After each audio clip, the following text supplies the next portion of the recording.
All right. Well, we are back, huh? We're back at the 9 Club Stop and Chat with returning special guest, Tommy Sandoval.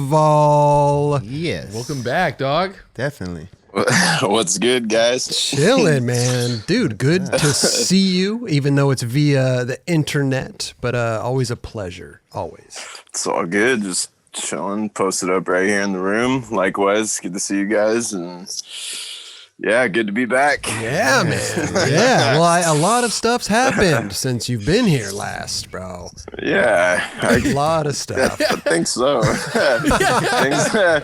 things are changing. I love it, man. I love it. Because, reminiscing from when you were here last, I mean, it was like we were making micheladas. I had my first michelada on the show. I think it was the most extended burp we've ever had on the 9 Club. It was it was really, it was actually a fun time. But since then, no more.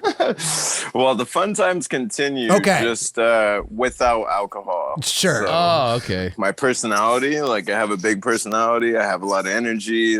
That's still all there. But as far as the party goes, it just kind of, I take a level off, just don't got to be fucking acting crazy and not knowing what I'm doing. And kind of I don't know. I kind of watched the last interview and just sit back and I'm like, wow, I didn't even know half the shit I was talking about. That's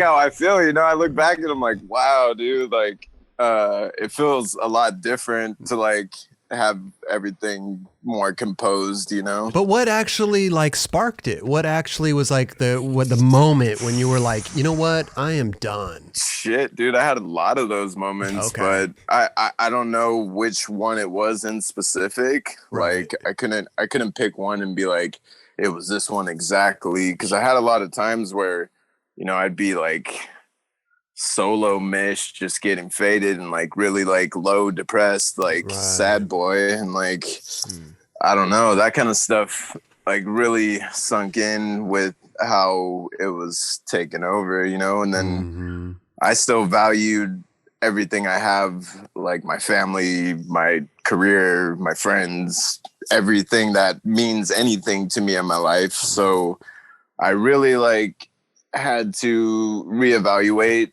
And once it just all connected, it all made sense. And I kind of didn't really have to question it after that. And since then, I mean, the first of this year, literally tomorrow will be 11 months. Congratulations, dude. Bro.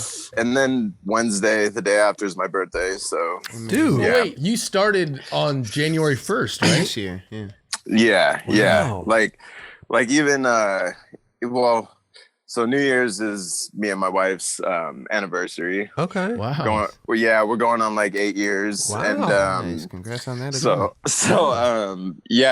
we'd be partying or whatever. It kind of depends on the situation, we have kids, so sometimes it's staying with the kids, or if we get lucky and they're watched by the grandparents, then we get a night out. And that used to be pretty crazy. So I think maybe I was trying to go in and do one last hurrah. Okay. And I didn't even feel stoked on it.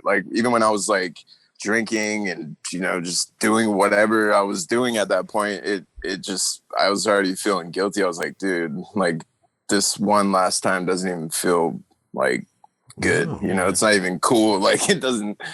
It's definitely a sign. Yeah. It's you shouldn't be fucking with it, dude. Well, especially that feeling too. It just it solidifies it. Yeah. That feeling, you're just this is it. I no more. I mean, I'm sure a lot of people, maybe in a similar situation, trying to find some way out, or stuck in that guilt. Dude, it's just literally applying yourself. It's an everyday battle. I still hang around people that drink and smoke and Right. you know, I smoke now, so I'm not saying whatever. It's sure, like it's sure. yeah it's the party vibe though. That it's the Yeah. drinking and smoking. It's like a combo deal, you know. Like if you smoke then you drink. It's usually like one of those things. And then I'm just surrounded by like Modelo's, Tecates, Dos Equis, like all my favorite beers. Sure. And I'm like, Micheladas, fuck, yeah. like, oh, like I and I could just make a michelada right there and just go crazy. But I've just done it so many times and I know the feeling and I'm just over it, you know? Just reached the point where I'm like, fuck it. Wait, so when did you start smoking again? Probably a couple months into the year, Nice. like probably like 3 or 4 months. Okay. It took me a little while. Like I was kind of doing these little tobacco vape pens and trying to ease off the weed and just still have some kind of like Vice. something like Vice, I guess like the oral fixation, as they say, or asphyxiation. I don't know the fucking word, but anyways, yeah, you know, that thing. So you I just basically had that addiction to like, if I'm not drinking and I'm not smoking and not getting that like buzz or that feeling that I'm looking for, at least like I'm doing something that mentally puts me there where I'm like, oh, okay, like this is cool. Sure. And then likewise, also it took me a little bit, but I was starting to drink like O'Doul's. Okay. And like I just put those in my micheladas and kind of just substitute like Virgin michelada. you know. There you go. Yeah, but they're just as good as they were, and I feel like just the satisfaction of the taste and everything. I still get the bubbles from the non-alcoholic beer, but and then it tastes like real beer too. It's like kind of crazy. I'm like, dude, I've always wondered about that. I've always wondered about the non-alcoholic compared to once you quit, is that even a good thing to do? I mean, I've never been there, so I don't know.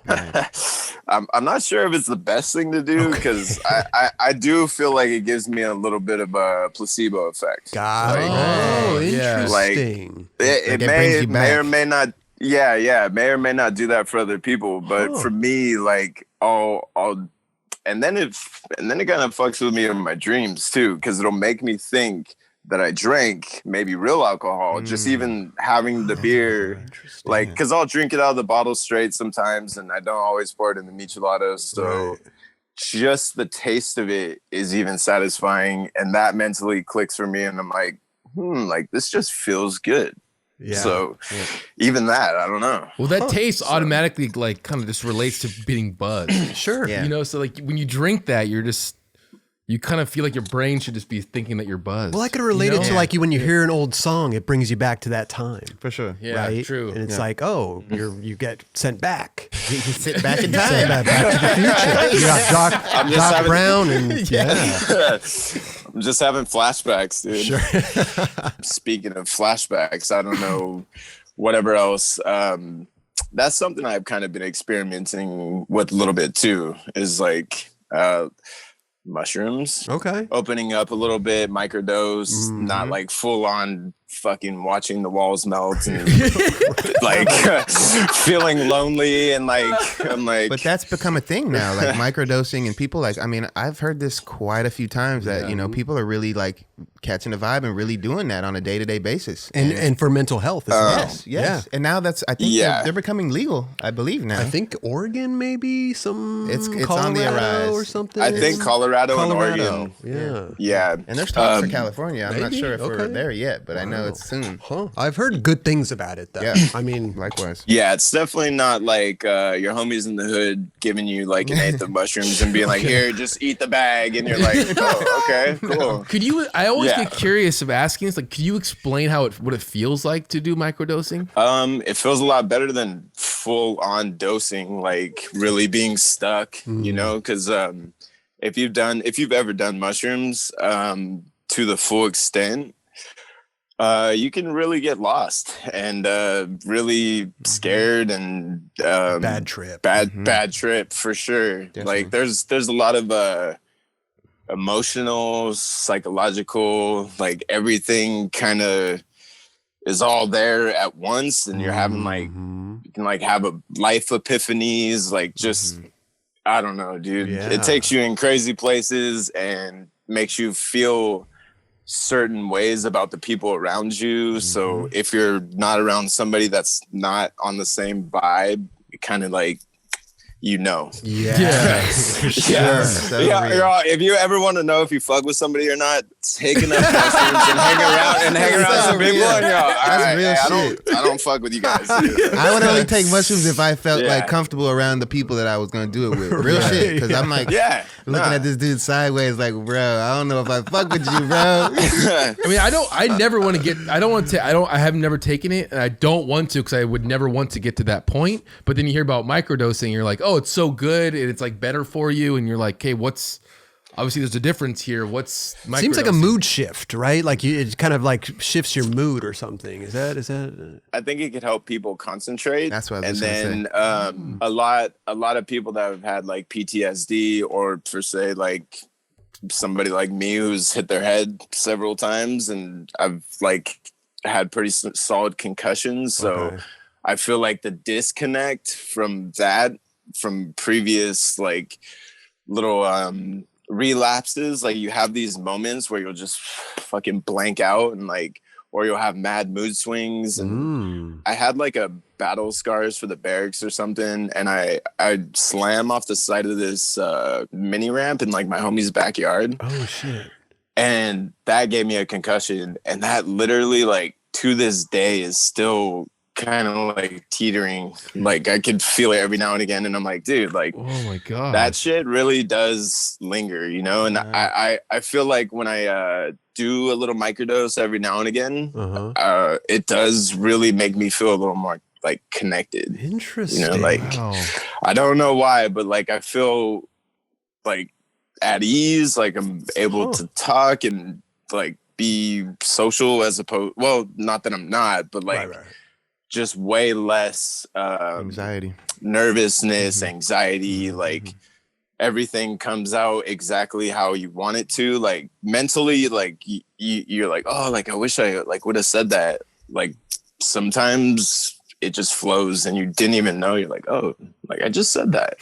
But but that's kind of like how that stuff works, is like you'll just be speaking and so fluent and everything's just coming out exactly how you're imagining it, and exactly what you want to say is there, you know, and like all the words you need, and you're like, whoa, like I'm way more articulate than usual for some reason. Totally. And look at that. I'm even using that kind of articulate. Right. Tommy Sandoval's articulate. Right. Dude, it's serious. Did you take some tonight? No. But I was kind of thinking about it, dude. I was kind of like, but I would have had to do it way earlier. And I don't really do it around my family. Gotcha. Like I got the kids, and I don't want people to get the wrong idea and think I just like do them and hang out with my family, and it's not that's not the purpose. Like I find a time, I find a place, I find situations, you know, where it makes sense. Amazing. But I usually tend to do it when I'm doing music. You kind of hyper focus in on it, right? Feel the vibe.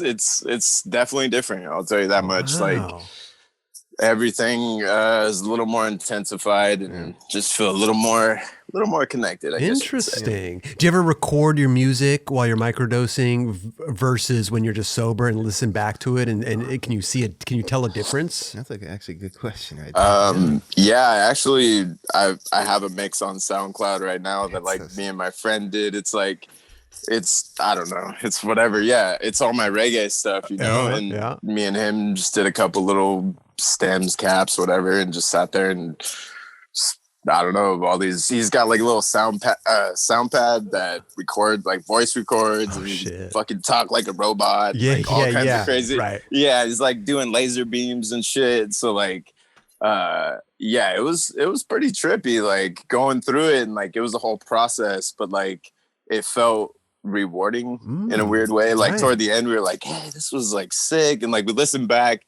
And of course, we thought it was like super dope right then, because you're like, damn, this is like, that's the vibe, you know? Like, okay.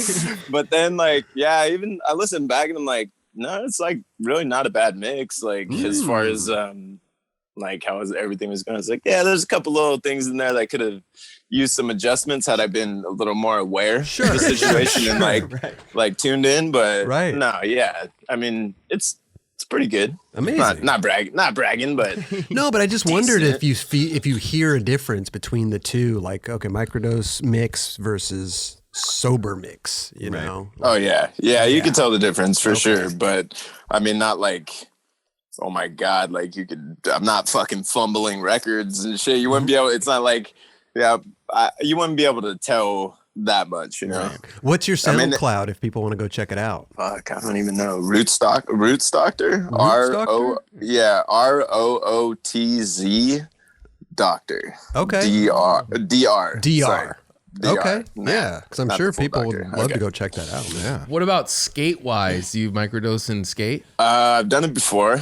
I've got a couple clips actually on microdose, but nothing that I would like be able to point out and you'd be like, oh, like you did that, like sure. It never got used, but I think I did like a Smith grind 180 on the Oceanside hubba one day. Oh wow. I was like microdosing and, wow. But it felt good though, like it just made sense and everything was working out, and I'm like, I don't know why I picked that trick, probably because like, you know what I mean? It's like weird hubba, like I don't know. Like I was actually thinking nose blunt to fakie, and I tried that a couple times, but that was just not working out. So. Damn, that's a big hubba. Yeah. No, yeah, I mad respect to everybody who's fucked that thing up, dude. That's so crazy. And all these people going switch, nollie, fakie, fucking flip-ins, fucking pretzels, whatever. Dude, Tommy, what people are doing nowadays is just insane. I mean, you're one of them. I mean, we got clips we pulled today. We were like, Jesus Christ, this guy. Dude, it's horrible. No, it's not. Why do we? No, I mean, but it's great. Hey, dude, I'm lucky to still be here, dude. I'm surprised I'm even back, dude. I'm like, man, fuck. I want to congratulate you, bro. Like all the and to put it out on Insta. That's where I first heard of it. You were doing the Instagram posts, and I was like, wow, he's really putting himself out there and like kind of like holding yourself accountable, right? To like, hey, here's what I'm doing, folks. Like. Well, was that the idea behind it, or? Dude, I had no idea what the fuck I was doing. Like literally, like I went sober and I started going on like a weird, like over energized fucking rant on like where I can expend this energy. You know, I'm like, okay, what can I do? Dude, I started cleaning skate parks. I started like doing like random ass shit that I would have never done had I kept on drinking, you know? And then like all of a sudden, like, you know, fucking I'm skating the park every day. I'm like doing everything that I wasn't doing before, and it was like amplified, and I had all this energy. And like the first couple months were like really hard, but really great at the same time, because those were like the most like real struggle times of real struggling, like, okay, like, am I gonna make it? Am I not? Like, these are the first like couple weeks. Is somebody, you know, gonna offer me a beer? Am I gonna go to a party? Am I gonna slip up? Like, so I think all this, like, with all that shit just on my mind, I was like, hey, what can I do to kind of like reach out to other people, maybe feel, you know, some sort of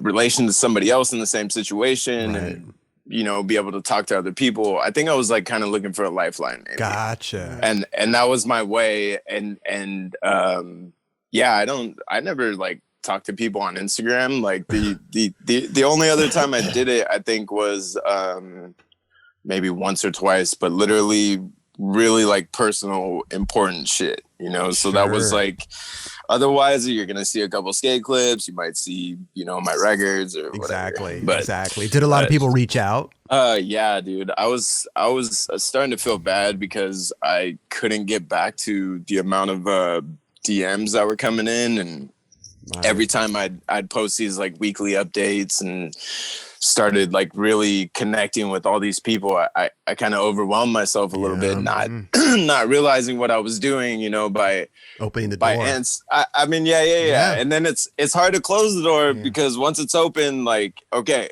I'm trying to be the best person I can be to however many people I'm interacting with, you know, but at the same time, I'm trying to be a realist and be like, if I answer every single one and like carry on all these conversations, I'm gonna get lost. They're gonna disappear in time. I can't keep track of every single person. And it's like really not like, I don't know. It's not like my responsibility to do that, I guess. But at the same time, I feel like it is something that I can just reply and be like, hey, yeah, dude, I appreciate that. And I don't know, you know, I just feel bad because I'm one of those guys that keeps on fucking going. No, totally. Yeah, and those people on the other end keep going. So you answer 5 DMs and then 5 come back and you get 5 more. Then you got 10 DMs and then you're like, I mean, I go through I go through that just on me out right now, oh, dude. I'm sorry, Val. I'm sorry. No, just the thought of it. I'm like, that's exactly how it goes. It's and I'm crazy, like, dude, and that's why I avoid. And it sucks to say it, but I do avoid my DMs. You know, like I kind of scroll through them once in a while, and if something catches my eye, I will respond. But it just, I've done it before, and it just opens a door. You break the seal, you know, and it just. It's really sometimes Tommy's laughing, but it's horrible. But it's really because you feel bad. You feel bad. It's true. You feel so bad. Yeah. Sometimes people got to realize if you're hitting up someone that you don't know, or you know who they are but they don't know you, like to ask them a really long, crazy question is a lot. It's a lot. It's just to like hit them up and be like, hey, yes or no question, or like whatever. That's cool. And like I always respond like, yo, thanks for reaching out. I appreciate it. But if they go, they want to go down some crazy route. Hey, can you help me with this or blah, blah, Well, I don't think like, they realize that like we have a life, right? Yeah. And like there's other like Tommy's got a family. He's got stuff to tend I got 3 to. kids. I got 3 kids, dude. I can, dude. I got to get their homework done. I got to like fucking wipe their ass if they forget. Like, I'm like, dude. I think at the same time, people understand. I mean, if you don't get back to them, I mean, I'd like to say they understand. Some people don't. Yeah. You know what I mean? Some people don't. Yeah. That's why I'm very selective. If something catches my eye, I'll be like, oh, this caught my eye. Let me respond really quick, you know, or whatever. But I can't go down the rabbit hole. Yeah. It's just crazy. So I couldn't even imagine what you were going through at that time, posting those videos. And I think I even DM'd you or something and was like, dude, hey, keep it going. Congratulations. Dude, you know what I mean? Like, yeah, I had so many people that I like did not expect coming at me with like, hey man, like I really respect you doing this and like all this stuff. And I wasn't even like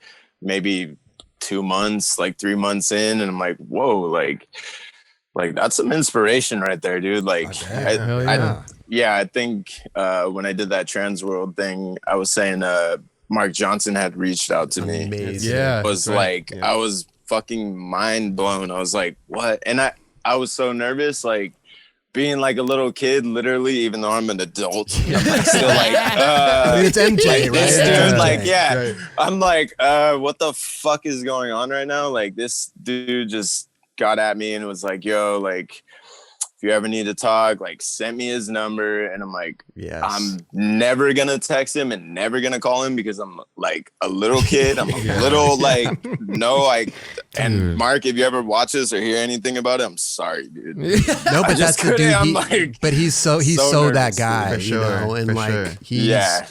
He'll if you did reach out to him, he would definitely like be there. You know what I mean? Like he's an open arms guy. Like, oh my God. sense, especially going through this type of struggle. You know what I mean? He can understand, and that's why he reached out. You know? I would love to maybe talk to him or meet him one day. I actually met him at one of the street leagues. Okay. One time. Does anybody remember he skated a street league? Yeah, he did. Dude, that was early insane. On. Yeah. That was fucked. Actually, was it early? Yeah. It was early on. Yeah, it had to be early on for sure. Dude. When they started inviting people in or whatever, it was like one of them. Yep. Dude. If you get the feeling, reach out to him. I guarantee like you guys would have the best conversation. And he'd probably be surprised too. Be like, oh shit, dude. Like, One of you guys got to forward me his number because that shit is long gone. Well, it might even be on my old Instagram that got fucking hacked. Oh God! Oh, you got hacked? Oh yeah, just in case you're wondering. Sorry, What? just to catch you up. No, I didn't even. It was my fault, really. So How does it? That's what I'm saying. How does Instagram get hacked? We were just Would talking you click, about. you click a link. You click a link and then you yeah, get got. dude. No, I didn't click the link and like you get the DM. It's check my photo out. No, I didn't do that shit. It wasn't that.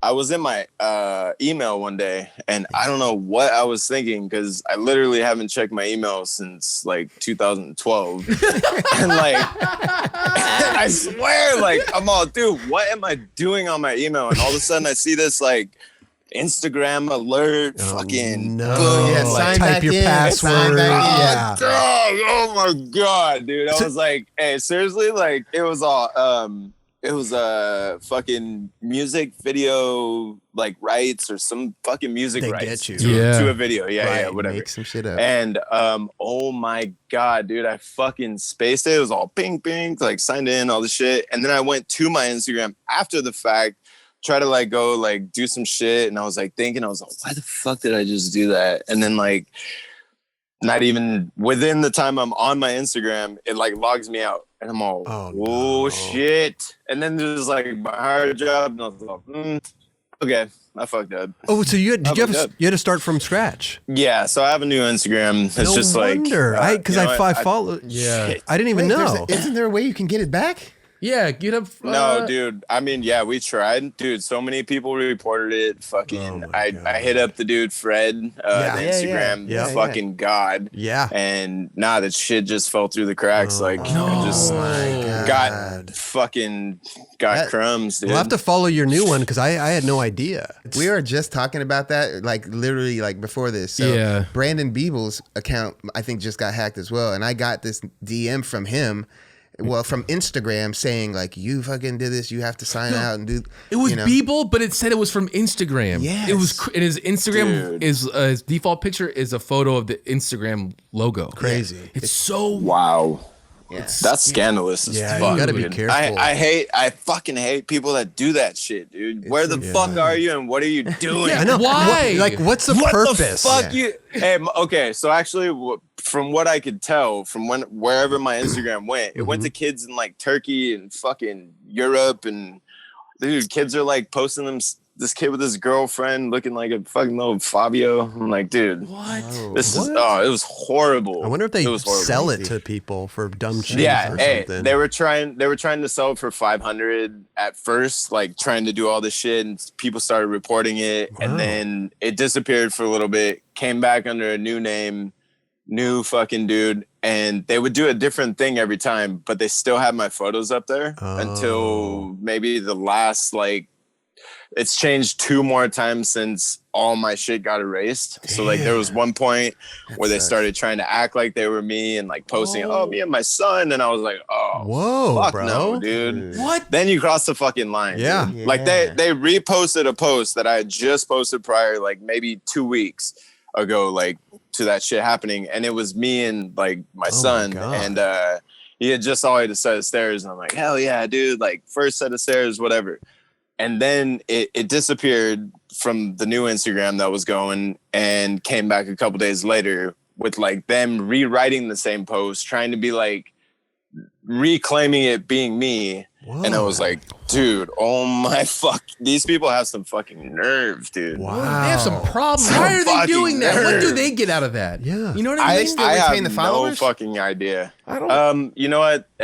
From what I saw last, it was at like 65 or 70. So they probably utilize it in some way to benefit them. But I don't know how. Yeah, that just sucks because you spent so many years building up that following, and then it just gets ripped away from you, and you got to start like, come on. I mean, bro. you know what?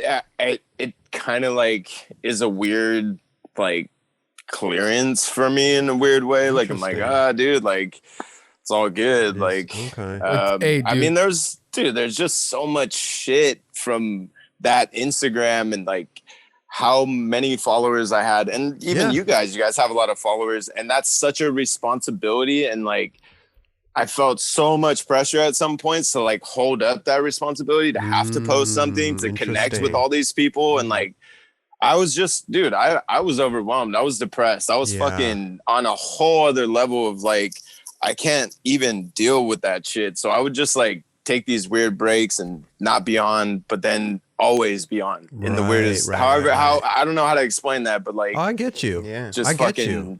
It's horrible, dude. It's just there, sitting there, and you feel like you're neglecting your audience or what. It's a thing. And then once you post, they're like, "Oh, it's nice that you're back," and you're like, "I didn't fucking go anywhere. I'm just living my goddamn life." Totally, totally, just living my life. Well, I got to follow your new one because I had no fucking clue. I had no clue. I just thought I wasn't seeing Tommy post. I thought you were like gone dark for a little bit or something. Dude, serious? No, I've had a lot going on. I've still been skating, still been doing all the same shit that I was doing before. And I mean, yeah, just sober. But like everything else, dude, like, yeah, it's what's your new one? Fuck, what's dude, your new one? Let's see. Gotta give it a follow. Jump on that. Might even have to check because I forget. Let me see if I can. I think it's Tommy Sandoval 619. What is that? Oh, yeah, it's was that Tommy? Oh, Tommy Sandoval _619. Oh yeah, there you go. Damn. Follow. Boom. Yeah, I don't even see the old one on here. Like they must have unfollowed me or like a block. I don't know. It's weird. Huh. Oh yeah, Chris There Roberts. you go. Boom. Damn, dude. Boom. Damn, I'm sorry that happened, man. Even though you said that it kind of cleared it and fresh start, but still, it sucks to go through that bullshit. You know what? It's all good, dude. I'm just as happy as I was before, and you know, like the thing that I think it really did for me that created like comfort, I guess, and not having all that shit anymore. And I mean, it does suck. I see the fucking business side of it, and like kind of suffering on that end of things, but like in real life.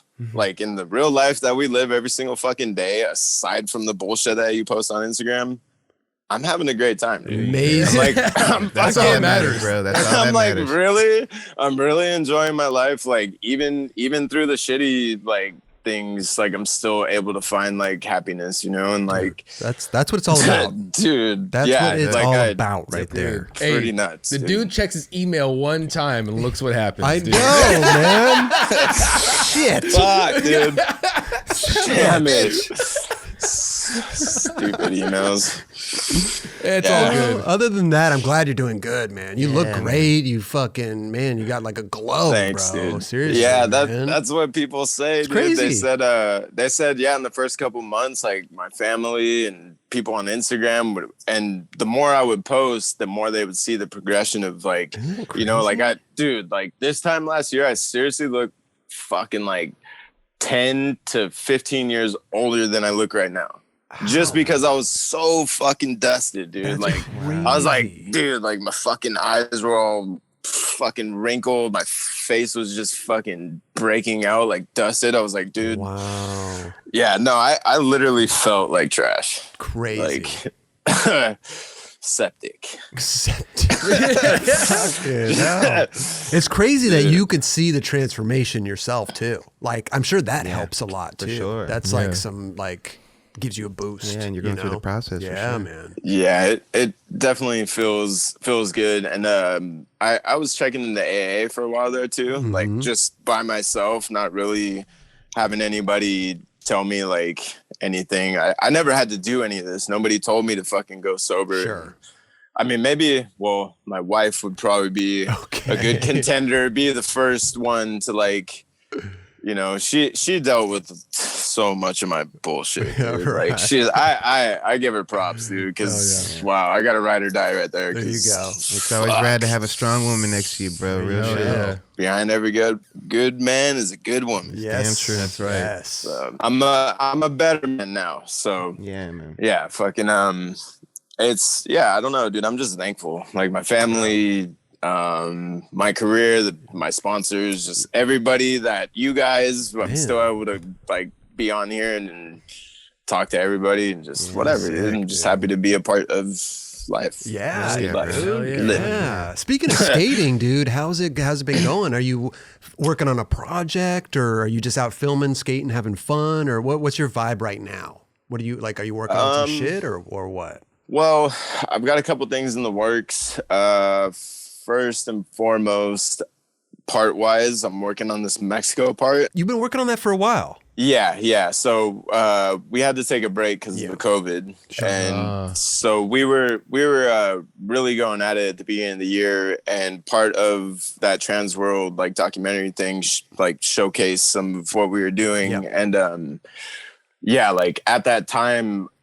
Just like I was saying, like the first couple months, I had all that energy. I was skating. I was fucking able to go all day and still go the next day and not feel like burnt out, you know? So I was like utilizing that while I could. And all of a sudden, like COVID hit and we're like, oh shit, we got to step back from this. Right. And my whole objective for this part is just to have it in Mexico. So in the meantime, I'm kind of like, maybe filming a couple things for Zero or just filming whatever I can. They're having an AM video, I think this year. I think Jamie was mentioning that. Yeah. So they're showcasing all the new talents. I love it, bro. That's awesome. You guys got a lot of new talent. Oh yeah. Wow. Oh, it's bonkers, dude. The crew is dude, it is hectic. And man, you guys got the I mean, listen, everybody, all the new kids are dope, but the Dylan Jab, man. James. I know. Whoa, I knew that was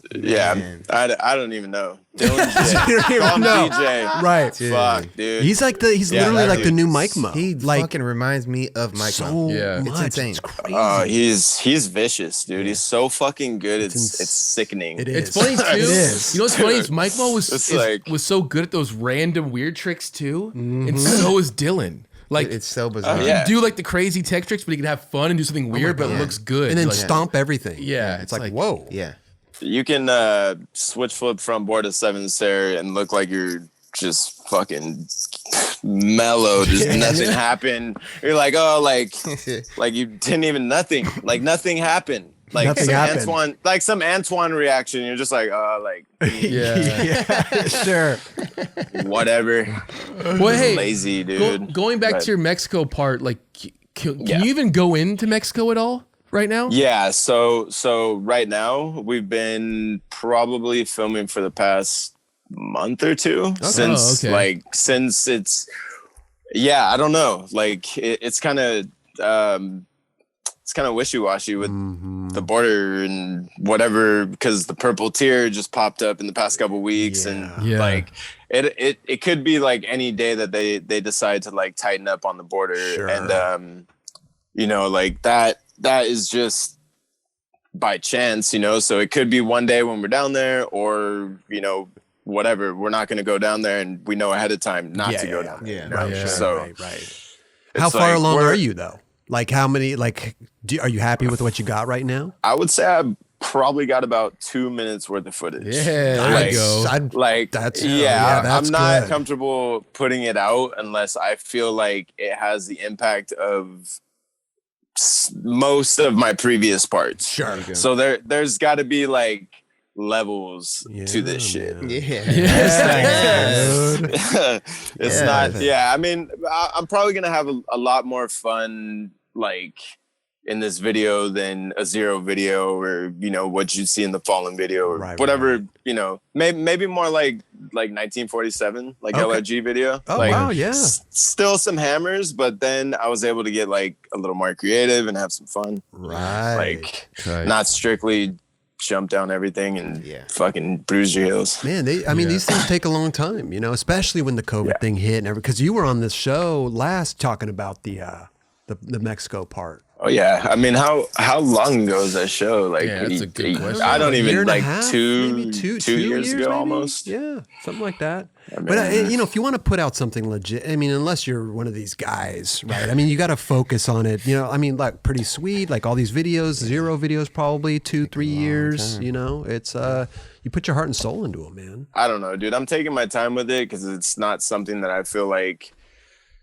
I'm just gonna put out and not care about. Right. It's gonna be like one of my next parts that like people are gonna be able to watch and feel like, dang, like he really put his time into that, and like that was solid. And you know, I bet you are skating spots that nobody has seen, which is amazing. No one else will touch, right? Because they're probably gnarly. Exactly. Well, I mean, that's maybe just what I do. Yeah, he does. Do you have a song picked out already? We've got like 2 or 3 different options, but I know there's like music rights and I'm not sure if we're like gonna get anybody. Well, you know what? Actually, Fallen just wanted to get behind it in the past couple of weeks here, and we got it fully funded. So I'm gonna be doing like legit trips through Mexico instead of just going to like TJ and like right over the border. You know? Wow. So Mexico City, I'm coming for you. There you go. I heard it's good there, dude. I heard there's lots of spots. Oh, it's killer, dude. I love everywhere in Mexico, dude. There's just endless amounts of spots, and then when you think of what's been done, it's by the locals. If not, and you go to like really famous OG spots, like then that's the only way they're gonna be known. Otherwise, if you're the one doing a trick at that spot and other people locally have skated it, that's not gonna matter. You do that trick and fucking nothing else matters. It's gonna be oh, dude. Fucking Chris skated that spot or Jeron skated that spot. That's gonna be the new spot no matter what. Like you're like, holy shit. And that's in their hometown and they're fucking like, how the fuck? Like that's so sick that he skated that. No, it's true though. It's true. You see, you live in like a little small city or something and a team comes through and skates your spots. You're like, oh my God. Like Tommy just fucked that spot up. Fucked it up. You know what's cool down there is that like I know Tommy's randomly good at manuals, dude. Yeah. That one manual spot, it's almost like a hip. You ollie up. I don't even it's like a pyramid hip. Dude. Yeah. Hit up that spot. That's in Mexico City, I believe. Yeah. Hit up that spot, dude. I think you got a good manual for that. I gotta figure something out. I've seen some really tech shit go down there, dude. I'm like, holy fuck. Yeah, I'll have to spend a full like week just figuring, dude, manuals are not, I can do them and it's all good, but they're not my like thing. I don't really, it's a different that's mental not how state. I get my kicks. But it's cool to see you do them. It's cool to see. Yeah, I appreciate that. Sure. I appreciate that. Sure.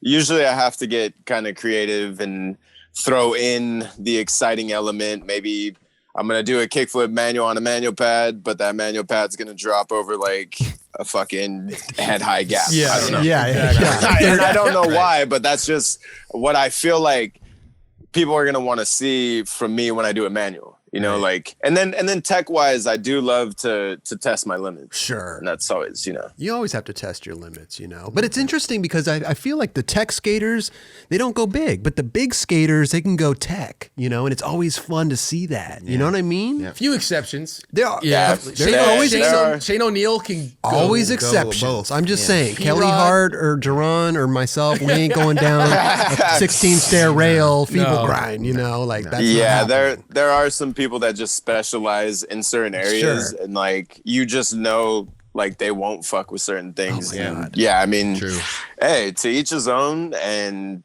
sometime to each everything. Everything. Everything. That's what I'm saying. It's so cool to see you do that shit. You know. Let me ask you a question because we do talk about this occasionally on the show. What's your board setup right now? Like, do you have any madness with your board, or do you have like what's your dimensions? What are you all about right now? Yeah, like people who have ridden my board or seen it or fucking whatever. It kind of looks like a snowboard in a sense, I guess, like the small trucks with the wider. Oh yeah, that's right. Oh, interesting. So like it probably hangs over like a good half inch on each side or something. So what size board? 8 1/8. And then I ride crux down those, and they're like, they should be on a 7.5. Wow. And they're low trucks. Like a 7.75. Yeah, and they're low. Oh my now, wait, gosh. I should have been wheel biting my whole career. But why though? Is it the dynamics of the better flipping it, easier to flip, or what's do you even know why you do that? Don't know. It's always worked. And hey, I mean, if it's not broke, don't fix it. That's true. You've been skating that same setup for that long? Yeah, like basically, all right. The only other setup I ever skated that I skated for maybe a year to 2 years, I was riding for Monster Trucks back when Jamie was still doing it. And it was like almost like phasing out. Wow. And he was just kind of hooking me up just to be the homie. And I was still like a nobody. And I guess I was kind of getting flow for a while. And that would have been the only other setup that I ever rode that I would have felt like I had to adapt to. And then from when the first time I got Crux, I always rode the washers, so it doesn't have the kingpin. And I remember, like I always remember something from earlier, like younger days, filming Sponsor Me tapes and shit. This one day I was skating this 15 rail and I was trying to Smith grind it, and I know it sounds whatever. Like a 15. No, hey, we don't talk about that usually. No. I was skating this curve high manual pad. I'm trying to get sponsored by Zero. So I'm like obligated to skate these things, and it's obligated. And like I'm thinking I just lip slid it, and I'm like, okay, like just Smith grind it, whatever. And I always felt weird with the kingpin and feebles and Smith grinds in specific, just those two tricks, because they always caught and I always fucking pitch forward or whatever. Or whatever happened, you know? And I'm like, dude, for some reason, I fucking got that in my mind right as I was going up to try it. Oh, no. Stuck, just as I thought I was going to do. Go to the fucking end of the rail, sack the shit out of it, like, yard sale, flew shoes flying. Like, oh my God. You know when your shoes fly off. My shoe flew off. Like, dude, like I got rocked, and like, dude, that was horrible, dude. And then after that, I never rode Kingpin ever again. Wow. Over it. Yeah, a lot of the truck companies are. I mean, Grind King with the Allen bolt thing, you know, and the inverted kingpin. Yep. Everybody's doing that. Everybody's doing it. Indy's got some shit coming out too. But it's interesting though, because tight trucks or loose trucks? Where are you at with that? Medium tight. Medium tight. Okay. Because I mean, they've got looser over the years, but I used to ride like really tight trucks. Just, I mean, I feel, even though maybe I don't look that big. I don't know how I look to other people actually, but I don't feel that big. Yeah, you know, I don't feel that big. So like, I feel like maybe, you know, tighter trucks for some reason just worked. It's weird because I would think that if you ride the wider trucks, you have better aim, right? You're going to aim for that rail. You're going to aim for the ledge, the hubba or whatever, right? Because more territory to work with. I mean, like, listen, if I go I can miss a 50-50 grind easily, right? And be like, God damn it, I rode on top of the ledge, you know? But if you have wider trucks, you have more surface to it. More surface. Yeah. You can aim better. True. Yeah, that makes sense. It just depends. Though, I mean, then I feel like Tommy just knows his board so well. No, totally. Yeah. But like that's like like to switch it up though. If he, like he said, if it's not broke, don't fix it. It's like you're like right. Because there was a point in time where I ride 775 board, right? And I was riding the bigger trucks. So I was literally a Frankenstein board. My wheels would stick out a little bit. You had the reverse effect. And I had the reverse because I would be, Venice pits, nose grinds and everything. I wouldn't have to aim as much, I could just get on and go. But it doesn't look good. Cheat codes. But it doesn't look good. But that's when you guys in the cheat codes. Your flip tricks, that's where it affects that. Yeah, for sure. It's going to affect something. Wow. For sure. I would say like the lighter trucks and them being tighter, maybe that kind of made up for it. Maybe if I had heavier trucks, they'd be looser, or like a heavier board would be looser. I feel like I have such a light board that if my trucks were loose, I'd be fucking wheel biting 10 times more than I already do. And you got to worry about wheel bites for sure. Yeah, jumping down shit. Yeah. What size wheels? 52s, I believe. 52s, 53s, occasional 51s. It just depends. Yeah. I'm like, I could ride any of those wheels and kind of like doesn't really matter. And do you need any weird specifics with your board? Do you need like a bolt, like one bolt red or anything? So on my tail, if I'm just holding the board in front of me, I have one bolt in the right top corner. Like, okay. So if you're looking at the board like this straight ahead, it's like the top right on the back foot. Gotcha. Yeah. So on the tail, it's got the blue top right bolt. Oh, okay. Always blue? Well, I mean, just because that's the one that I have right now. Okay. It was like it was diamond hardware, I think. So they give you like maybe one colored one. Yeah. I don't know what it is. Yeah, because I know a lot of people, like, you know, they'll make a mark on their truck or something to know that it's the front and the back, and when they set up new boards and shit like that. Because that's a big thing too. Yeah, I literally have to write back. On my shit. I do it on the bottom. On the bottom. Yeah. I'm not gonna fuck this one up. Because then that's fucking your shit up bad. Because if you put the wrong truck on, dude, you're like, dude, you might as well just give it away. It's when sometimes you take them off and you forget to do that. You're like, oh my God. Oh, dude, what am I doing? And then you're looking at the grind marks and you're looking at the little slide, and you're like, wait a minute, what grinds do I do? Okay, I gotta do I do the you can't trying to even decipher your truck. you're trying to break the code on your own truck. Yeah. Yeah, But then you can't even tell because the slashes are all these. You're like, what the? Tommy, I mean, I'm not jumping down shit. I'm not doing the crazy shit that I'm used to, curbs. But I was just skating the curbs, you know, slappies and stuff. But I started riding symmetrical boards. Shaped? Yeah. Is that? It's twin, like the twin old school and all kinds of shit. Bro, twin, it's exactly the same. So if I turn it this way or this way, it's exactly the same. So all my truck marks have the same exact marks on them. Okay, skating it both ways. Skating it both ways. Oh, I throw it down whatever way. One less thing to think about for me. Oh, it's working out so good. But wait, is there a graphic on it?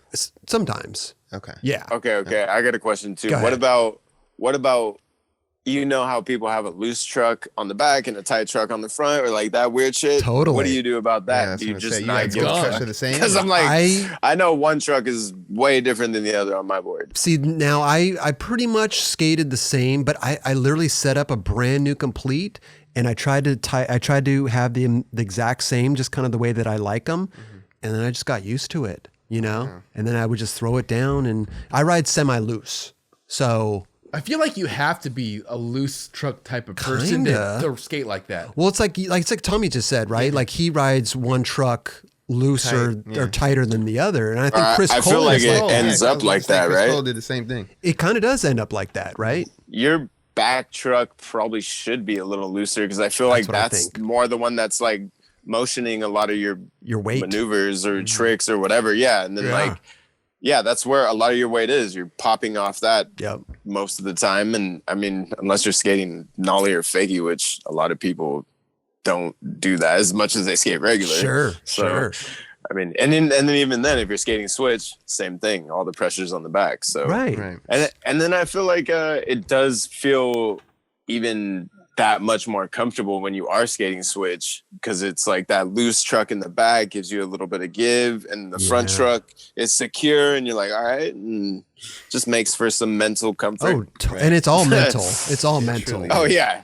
So you're fucking, we're madmen. I know. Seriously. Well, that's why this question's so rad, because a lot of people are so like precise about their boards. They need it a certain way. Other people, they don't give a fuck, you know? Just set it up. Yeah. And then I used to be super precise about my boards too, in a small way. But now I don't. I just, with the symmetrical board, I'm not even tripping. You know, I just throw it down and pick it up and throw it down, and whatever which way it is, it's working. So on your like OG boards that you'd be riding to like get tricks on, would you let other people skate that and then skate it again? Or would you be like, nah, I can't do that? You know what's funny is I would, but I would kind of trip out a little bit, because when I used to skate with Eric Dressen back in the day, imagine me and Eric Dressen skating together. That's awesome. But he's a good friend, but Santa Monica. And I remember he really wouldn't let people skate his board because he felt like it would mess the bushings up. Yeah. You know? I can see that. And so whenever somebody would step on my board, I'd have that in the back of my mind. But I kind of wouldn't really care. You know what I mean? Now, are you the same way, or what do you not let I think I agree with Eric. Okay. I'm like totally like, don't step on my shit. That's a pet peeve for me. Like if you like think it's funny to like get on my board and skate around, and like I'm like, dude, it's not. I'm like, dude, that's like a personal thing. I don't know, dude. It's like a personal thing to me. I'm like, yo, dude. Oh my god. Sorry, dude. No. Yeah. You think you're gonna get on my board? You think it's funny? You think it's funny? No. I just like, it's one of those like comfort things. I don't like the thought of somebody else getting on my board and like just fucking with my shit. It's I got it interesting, exactly the way I wanted it. Don't bother me. Don't bother. Like, Yeah. Especially on my board. Like I worked hard to get it that way. Sure. Keep it that way. Fuck. Right. Dude, So when go ahead. Sorry. Yeah, go ahead. No. I was over it. Oh, no. I was just going to say, that's along those lines. So when you set up a new board, right? You set up a new board, you probably set up some new wheels or whatever. Does it take you a minute to get used to that board and break it in, like a good day session? Or can you, because it sounds like you need to get it the way that you like it. It just really depends because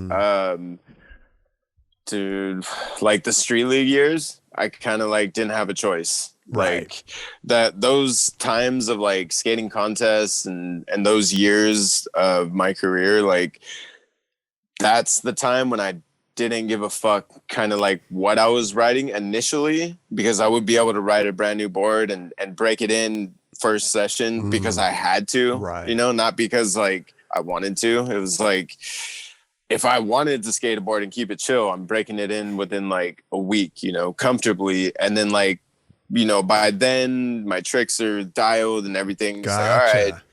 Yeah. And I just feel like having to do all those contests and being on the spot, like if you broke your board in street league, you'd have to go over to the side. And if you didn't have a new one, like you miss your next turn. If you don't, it's so hectic. And just that right there was kind of the only reason I would ever ride a board straight out the gates and not have to like give a shit if it was broken in or not, So I think what I'm gathering from this is you're not going to set up a brand new board and go to like a 15 stair and try to frontside flip it. I'm not preferably, but I had to, for instance, the 20 stair that I did, that was like on a brand new board. Oh, wow. Okay. I broke in like a brand new board at the beginning of that week and like had been going to the park every day, frontside flipping this 3 block or whatever. And the board was like perfect. So I was like, all right, dude, every day I would just go and fucking rifle them off. You were getting ready. Oh, I was ready. Okay. Like, dude, I was ready. Yeah. Like I was ready. Like there was nothing that was going to stop me. And like, I think just having that board at that moment, like it was all set up, it was all perfect. And then I think 3 tries into trying it on the 20, I broke it. And I was like, fuck, like now I got a brand new board. Like so I still had brand new wheels and brand new trucks. Like I hadn't really broke them in grinding wise. All I was doing was frontside flipping. So the only thing that was broken in was my board. Gotcha. Like my actual deck. Yeah. And then I mean the trucks and the wheels a little bit. But I still felt like after I set up that new board, I went over at the spot, there's like a loading dock, and I went over to this loading dock and like frontside flipped off the loading dock a couple times, and it was literally like the worst frontside flips I've ever done. Oh. And I was like, dude, how the fuck am I supposed to do this right now? Holy, oh my God. Dude, I did not have confidence going back into that. That's for sure. And you did it that same day, even with the shitty frontside flips off the loading dock. I did it 3 tries later. Oh my God, amazing. It was a total of 6 tries. I broke my board 3 tries in. And then, I stuck 2. One was the broken board and the other one was the make. Wow. And then it was a couple bails. Yeah, board setups are trippy, dude. Yeah, dude. We are so mental, bro. It's crazy. Yeah. Like sometimes those boards aren't even like, they're a little different sometimes. They've been at the bottom of the pile instead of the top. They're a little flatter. They're a little more concave. Like you never know. As far as like concave and all the shapes and all that shit, I've never known what I've been writing or ever cared. I'm like, is the concave fucking higher, lower, flat? I don't even know. You're just going for the shape and the size. I'm all, hey, just give me a board that I can fucking feel comfortable on and do the same shit I was doing on the last one. I love it. Okay, I love it. Yeah. Okay. Oh, you got your kids there. Give him dreads. Okay. So I gave him temporary dreads tonight. Yeah, Gunner. Oh, he's got temp dreads. He's trying to do the dreadies. Yeah, buddy. What's up, man? Spider-Man. Hey, so what's up right here? What's up? Yeah, dude. What's up, dude? Hey, Maven. So Hey. what's up, Hi. Hey. Yeah, the whole fam right here, dude. I Amazing. saw awesome. the 9 Club videos. Yeah. Oh yeah, he's watched my old 9 Club and Yes. why he loves to Nice. talk about me drinking micheladas. Okay. Right. Not anymore though, right? Yeah. Yeah. My So. daddy's what? He's silver. Yes. That's awesome. And we're all so happy. Yeah. Seriously. Yeah, dude. Yeah. I'm gonna put them down. So Okay. yeah, we'll chat back. They want to hang out. Say later. I know. See ya. All right, say Later. goodnight. Bye. Good night. Yeah. Dude, amazing seeing your fam and everything. Yeah, Bro, it was so super sick, sick, dude. Your bro. kids, So man. sick. And Stoked. your one kid's with the Spider-Man out. He skates. Yeah, little gunner. Little gunner. Yes. Sick. Yeah. I want to get a little Spider-Man out. I always want, little one. Yeah, like Oh my god. like like the onesies. Yeah, with the feet and everything. They got those. man. I They love do got those. for adults. They do. Oh man. Oh, yeah. You can find anything Yeah, on I the gotta- World Wide Web. I got to We're- invest in a red one. It's You either kind of red got or the blue. same body as Spider-Man, you know? It's like, Well, the Spider-Man thing, but the onesie. You know, the onesie. Yeah, we're actually we're going on a family trip here like in December and we got all matching onesies. So like you're love saying that, it. I'm like, yeah, we got like the footsie pajamas and shit. So sick. yeah.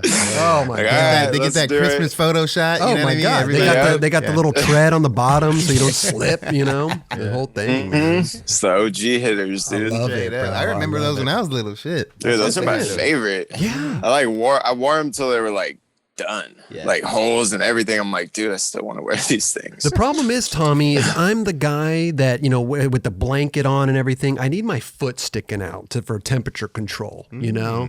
Oh yeah. So, dude, if my wife hates me. Oh, would you have to Like, have your feet out? Well, temperature control, like, Yeah. Are you the like window open, fucking sleep with like AC on type of guy, or No, but I need my bare foot sticking out for the temperature control. Yeah, I can't be snugged in there. I like my shit snugged in. See, I can't do that. So maybe the onesie, maybe I could cut the foot out or something. Just have a 1 foot. I don't know. you Yeah. No, they whole have thing. ones that cut off at the ankles and shit. know? Do they? Okay. yeah, They do. yeah, for sure, for sure. That's a onesie. I don't know if need. I've ever wore a onesie before. Oh, I was all about them when I was little. All about them. Yeah, I definitely. Yeah, when those I things was are like, when I dope. was like 6, 7 for sure. Well, in our time, it was like red or blue. Those were the colors that they had. Yeah. Oh, those are the OG. Those are the OG. Tommy knows. Yes, Yeah. for real. We all red had or matching blue. ones, Dude. dude. Me and my brothers. So sick.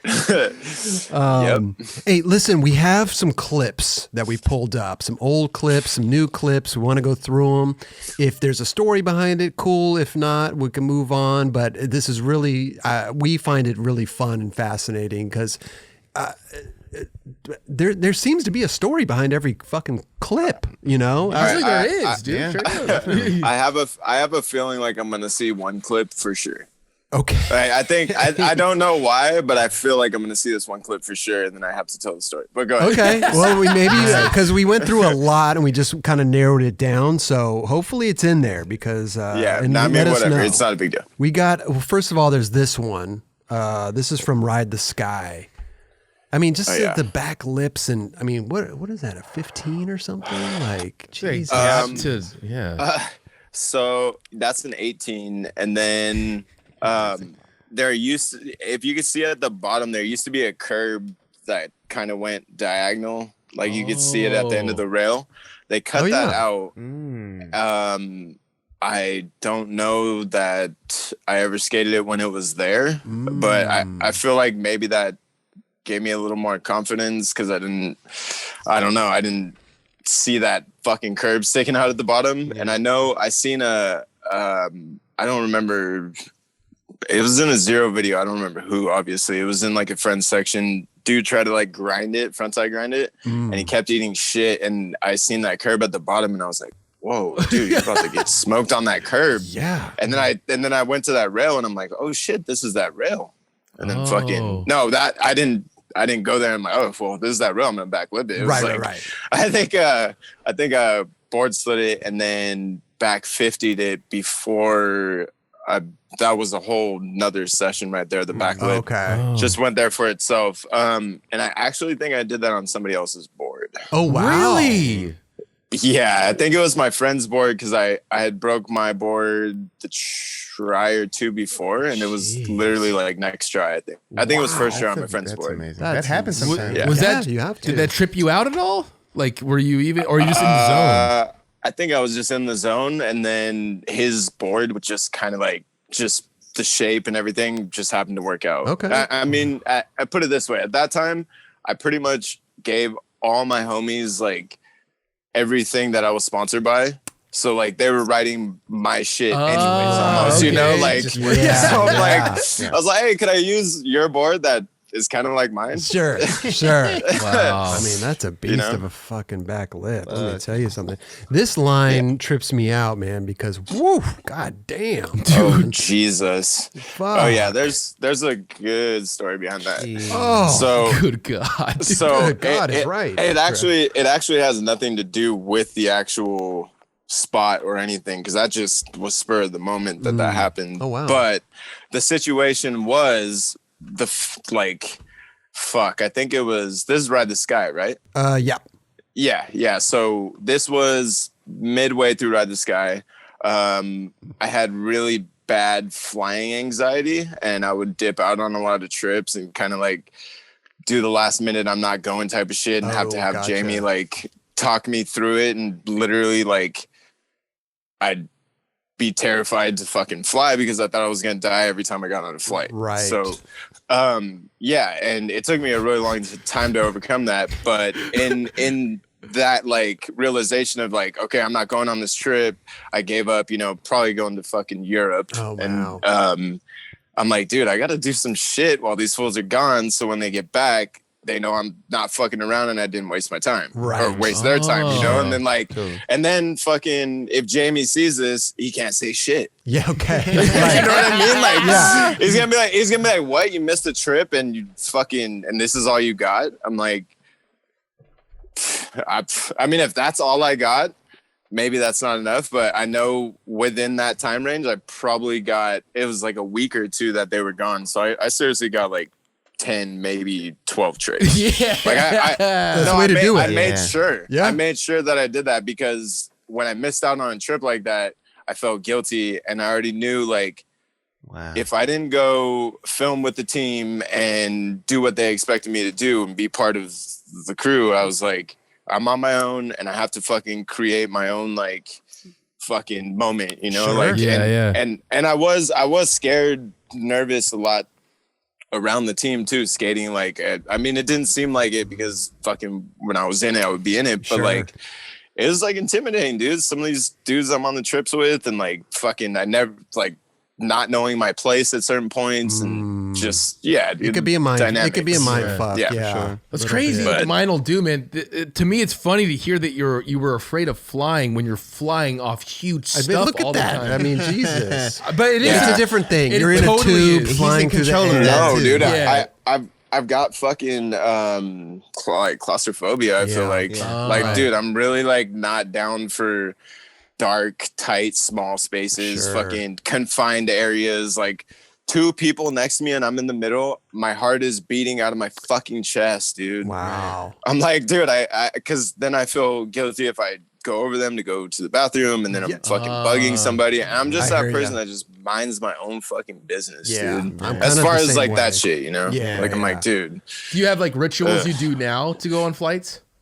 just fucking like pray, maybe just like give a good Hail Mary and just fucking. Well, because I've gone on Go trips for with you it. before. Like we flew to China, so I'm like, I didn't even know that was a thing with you. Oh, well, I mean, China, I was geez. blasted out of my mind yeah. all these trips, dude. I was like, dude, you saw me get on the plane, and I was one person, and you saw me get off the plane, and I was an animal, dude. I got off and like I was still raging, because I didn't want to get used to what we were doing. Like the flight over there was like, make this disappear, and I couldn't sleep. I've never been a good sleeper on planes, so I end up just so fucking hammered and like belligerent, just in my seat, just fucking miserable basically, because I can't do anything, and then I have to get up and piss a bunch. So like I don't know, dude. It's just a bad time. It's a bad It's just a bad time, dude. Like that's why I dreaded it, dude. I just didn't like the feeling of knowing I had to get fucked up to make it through. And then once I got there, that I just wanted to keep it going because I was already on that level and it didn't matter. Yeah, so I'm like, oh well. Yeah. This clip right here, this was your last trick in Ride the Sky. Yeah, that was the first time I really had seen that, especially on a big rail. Oh my God, yeah. I think that was Guy Mariano inspired. Ooh, I could see that. If you remember, maybe in Yeah Right or am I tripping? Fully Flared? Yeah Right. Fully Flared. Okay. Yeah. Okay. Yeah. Sorry. Mix up. No worries. Fully Flared. He had his like comeback or whatever, and he. I don't know. I think the spot's in Colorado or like somewhere over there. The bank, Yeah. the like Bank with flat bar? the dirty bank with the flat bar, Yeah. and he has to pop out. So he does it and pops out, and I'm like, what the fuck? He popped out of the backsmith. Like at that point, I wasn't even ready, dude. I was like, okay, fucking feeble backsmith. That's crazy, but like, there's no end to the rail. So how the fuck did he get out of that? Right. Like, Wow, yeah. you know, you remember like backsmiths weren't being popped out of very much yet. Sure. Like, we weren't doing your front feeble fucking pop out in the middle type of shit, Right. dude. Totally. Right. But to do it down like- a rail too, no less. I mean, Yeah. you got to. It's quick. It's very quick. You got to get on, do it, bop, land it. I mean, that, that, For real. That's how fast. yeah, it that goes. rail though. That rail is just there's something about it. Like you can creep at it slow enough, and if you have that trick good enough, get in it comfortably and get out of it comfortably. Because there's a lot of there's probably about 20 tries before that, maybe. Hey, what happens when you don't when you're in feeble grind and you mess up? What happens? Is this like a really weird like does your body get torqued or You something? bonk the rail. You or know what? something? I didn't really have any super heavy slams. Like I kind of got away with it, to tell you the truth. Like a lot of them were like it would look like you're trying it on a flat bar. Like you just slip out and like jump off, and then or if I didn't make the feeble, I kind of like jump off and like onto the stair. Or, like even if I sack it though, I'm not going fast enough for it to really hurt. You know. Interesting. But I mean, I don't know. I guess I just got lucky. Like Kelly said, it was kind you didn't really see that shit back then. We're all, oh, Not at all. I mean, you still don't see it on rails. Yeah, to be just- honest. not too much. Yeah. Yeah, it was just one of those ones that I think happened to work out. And then just, the moment that I didn't have an ender, we were looking to close the video up. Right. Like everybody had everything done. I was kind of like one of the last few people to get their shit. Like I had a full part, but I just needed like That one more one, banger. yeah. And I didn't know what it was. And we just kind of happened to be there. And I was like, fuck, like what could I do on this thing? And that's just came out. Wow. And you did it Like, all right, here proper it as is. fuck, dude. Yeah. That thing, wow. Yeah, I appreciate that. So sick, dude. Let's keep going, man. We got some this one is let's see this one right here. This is a blunt to fakie. Oh shit. Dude, that thing is Fucking gnarly. Gnarly. Yeah. Yeah. Man. Oh.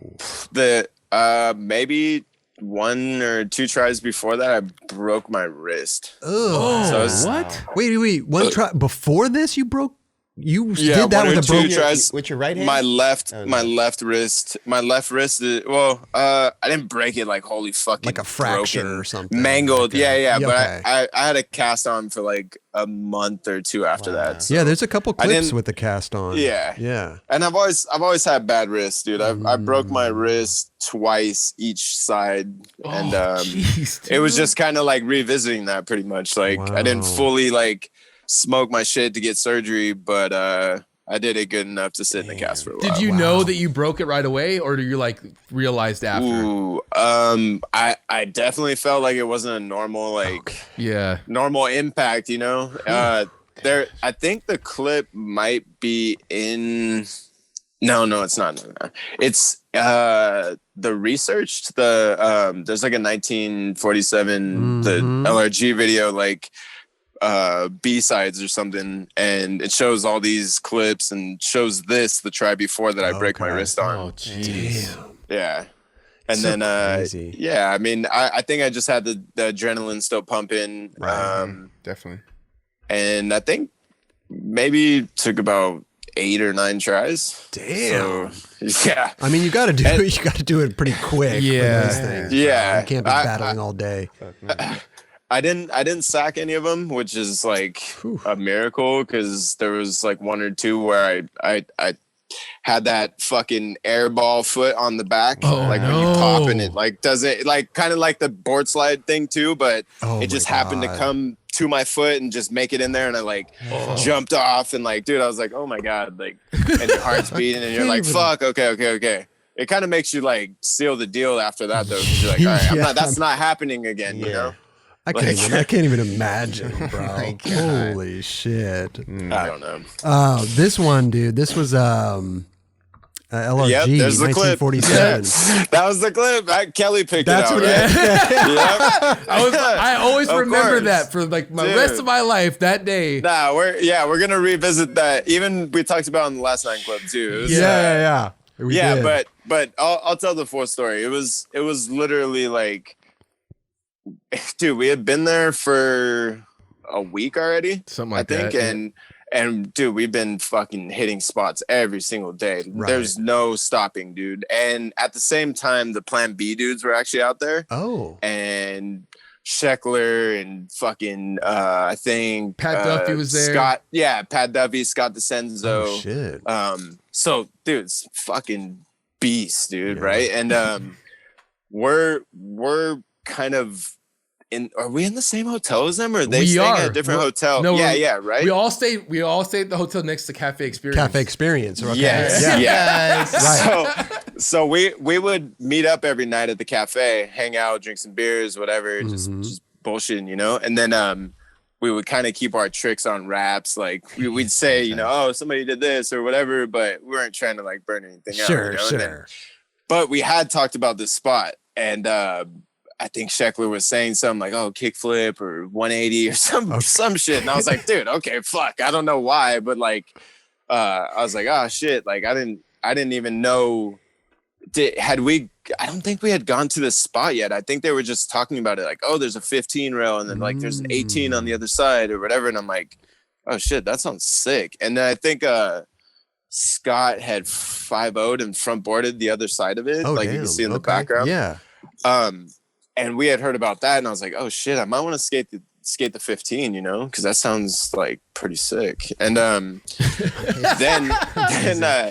then we were like, "Yeah, dude, we just going to all these different spots and fucking all over the place." And we ended up there, and that particular day, I was already fucking hungover. Like every night we partied, like there was none. And if we weren't, it's not even the party though. Like we'd still just be like having a beer, fucking just cruising through the day. Like it's just, that's how you function. Right. Like you're almost like all good, dude. Everything, all systems go. Like nothing's whatever, you know? And, but I'll describe where the spot is so you guys know too. It's that one spot where there's like all those marble hubbas that Justin like nollie nose grinded. Oh yeah. It's kind of a wide open area. Yeah. Tory Pudwell backtailed up and back 3 flipped out at the top. Exactly. Right. And it was fucking heavy. Okay, so gotcha. I was kind of hungover from the party shit, and I was like, I'm gonna take a break. I'm not gonna skate today. Like my famous line that everybody knows me to say, I guess. Okay. So, and I kind of stopped saying it because I just know I'm just gonna fucking end up skating. So I just accept it now. Sure. I've just accepted it. But I gave that line out in the morning, and I was like, man, I'm over it. I even just like brought my slippers and was kicking it. Oh shit! Shit. Like and me and Carl, we sat down for lunch or maybe even breakfast. Fuck, I don't know, dude. Like we would get out and we would be out by like 9. You know, like we'd be on the road, fucking going to spots, getting tricks. Wow. We're jet lagged too, so like we're up early. Oh yeah. Mm-hmm. Dude, we were like, it didn't matter, dude. Like people were up, you're like, okay, we gotta go. Like we're just getting it, you know. Right. And especially because the other dudes were there too. It's like, yo, let's get to the spots before them, or we don't want to fucking show up at the same spots. So like we had to like coordinate, you know. And so anyways, me and Carl sitting down, we're getting lunch, fucking whatever we're eating, like full on like. I got like a skillet, like steak, and fucking eating like a heavy ass meal, and then we got like a bottle of wine, And like I capped off my own bottle like solo, and like me and Carl started one, right? And like then I was like getting hyped, and then like just kind of drank my own, and then like I said, like I was like over skating, I was like over it. So like I went back out and joined the rest of the crew, and they're skating the hubba, like little like baby hubba down the 6, and I'm just like kind of whatever, just started skating around, just feeling the vibe, and like just all in the little stairs and like a 180 it, and then like starting to like okay, starting to all right, just feeling good, and then I just like go off on my own, and fucking that's when I found that spot. Like I looked at it and I'm like, dude, what the fuck is this? Oh shit! Like, what the fuck is this? Let me say something, dude. You before you did that, you front blunt big spin the hubba.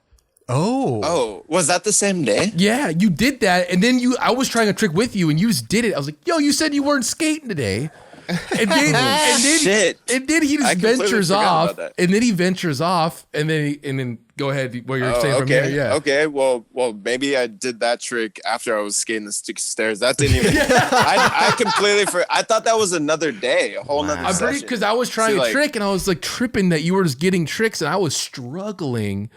Like this guy like just pounded a bottle of wine, ate a big ass meal, and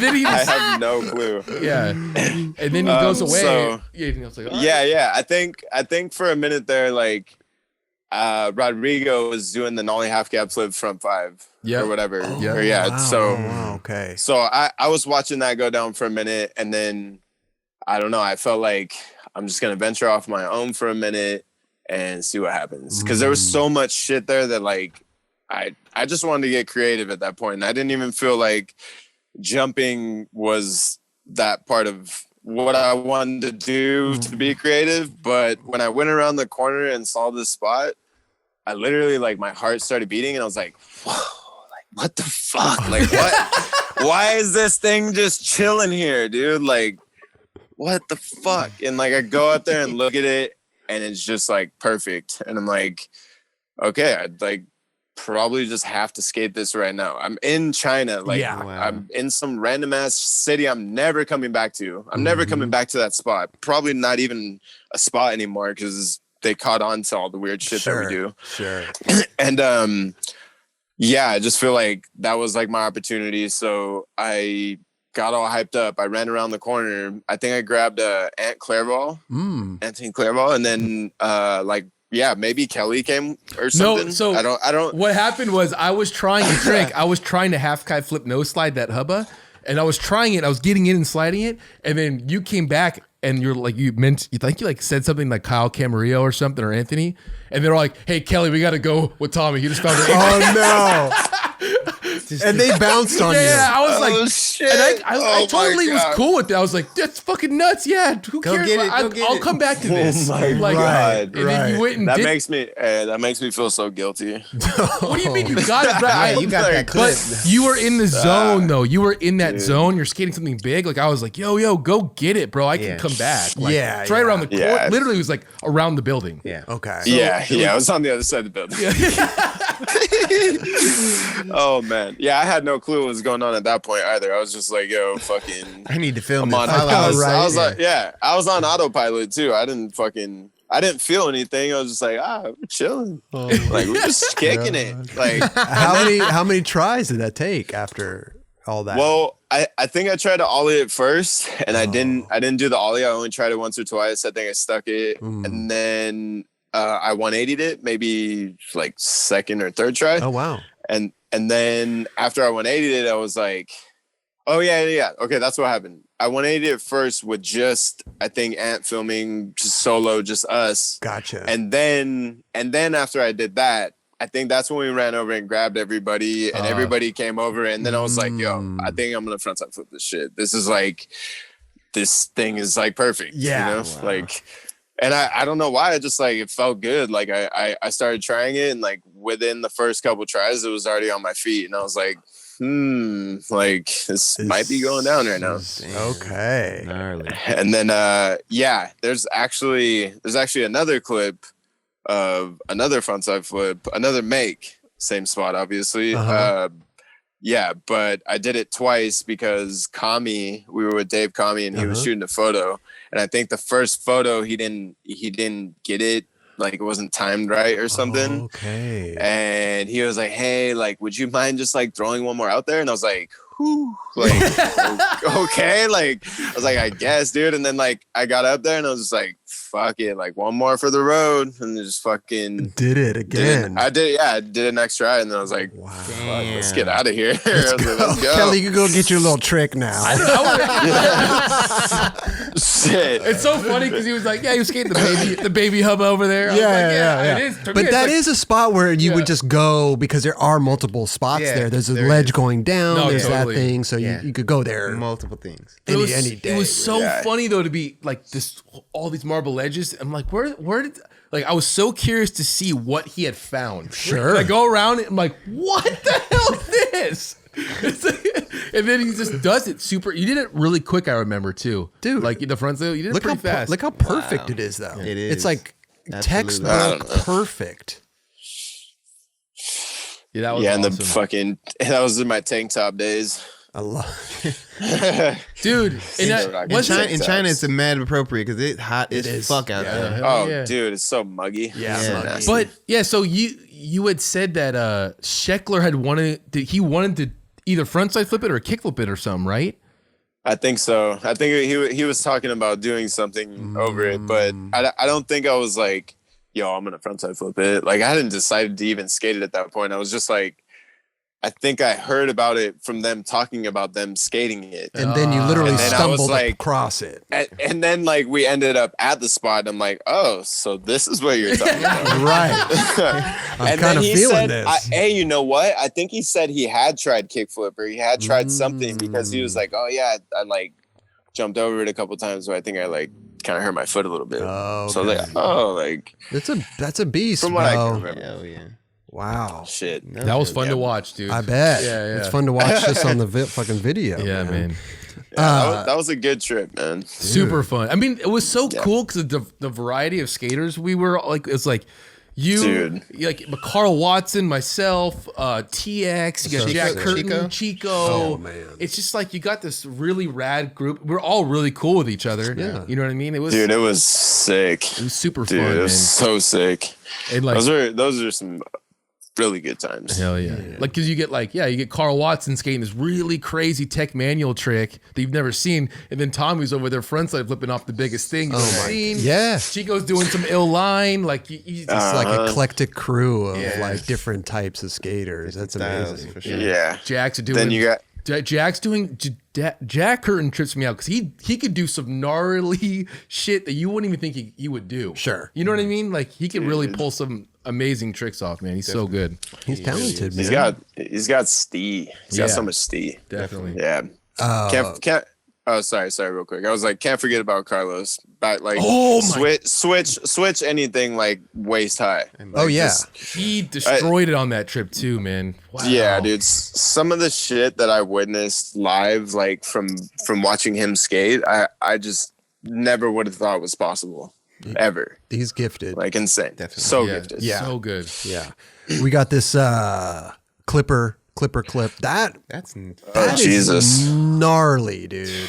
Yeah, that's very, very rare. Whoa. That was yeah. That was probably another one of those days I woke up and I was like, dude, probably partied the night before, fucking kind of hungover, just like don't want to skate, but the first spot we ended up at was Clipper. Oh, like geez. we literally didn't. Yeah, we didn't. I don't think we went anywhere else that day. We went straight to Clipper. Oh my and God. we like warmed up flat ground a little bit, and I didn't even call a trick out. I actually went there to nollie front boarded, I think, and I wanted to do big spin front board. Okay. But I pushed out. And so you decided to do this. Well, isn't it kind of weird to front board that hubba a little bit? Like it's a little awkward, huh? No, but it's wide on top, so you're. It seems kind of. Yeah, I got used to doing it on hubbas. Like I would do them at skate parks, and you just kind of do it like a front rock almost, except you like float down it like lightly. You don't get in a rail and put like pressure on it, because then you're gonna fucking catch that top and fly back. Or you're gonna catch that back wheel to the hubba, which sometimes isn't bad depending on how wide the hubba is. Yeah. But most of the time you want to like kind of float it like so it's fucking not touching, like almost. I feel like this trick in particular, nollie front blunt, you have to go way faster than regular. He's going kind of fast. Like to hit that hubba, you got to go fast. Yeah, that was just one of those ones that happened to work out. I think I had been learning that trick prior to doing that, obviously. Didn't just come out of nowhere, but I wouldn't be surprised. I was gonna say, like, dude, like sometimes shit like that does happen. Like I'll have random tricks that I don't do or like have never done, and I'll just do them that day, and like I don't know how the fuck I did it.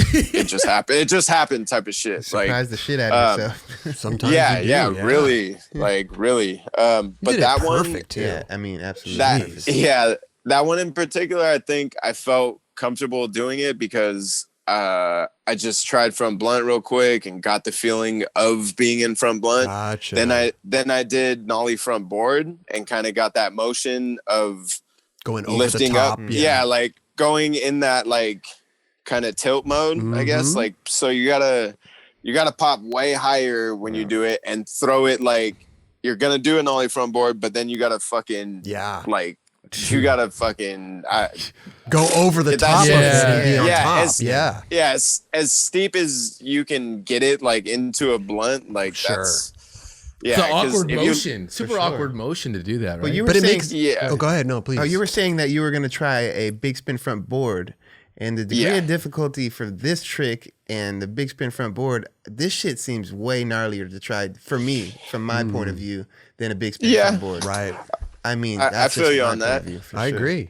Yeah. No, I agree with that as well. I just think at that point I was looking for something safe, maybe just because it's one of those hubbas. If you skate stuff like that you can kind of tinker with a little bit, and if you get comfortable with it, you can really get creative. For sure.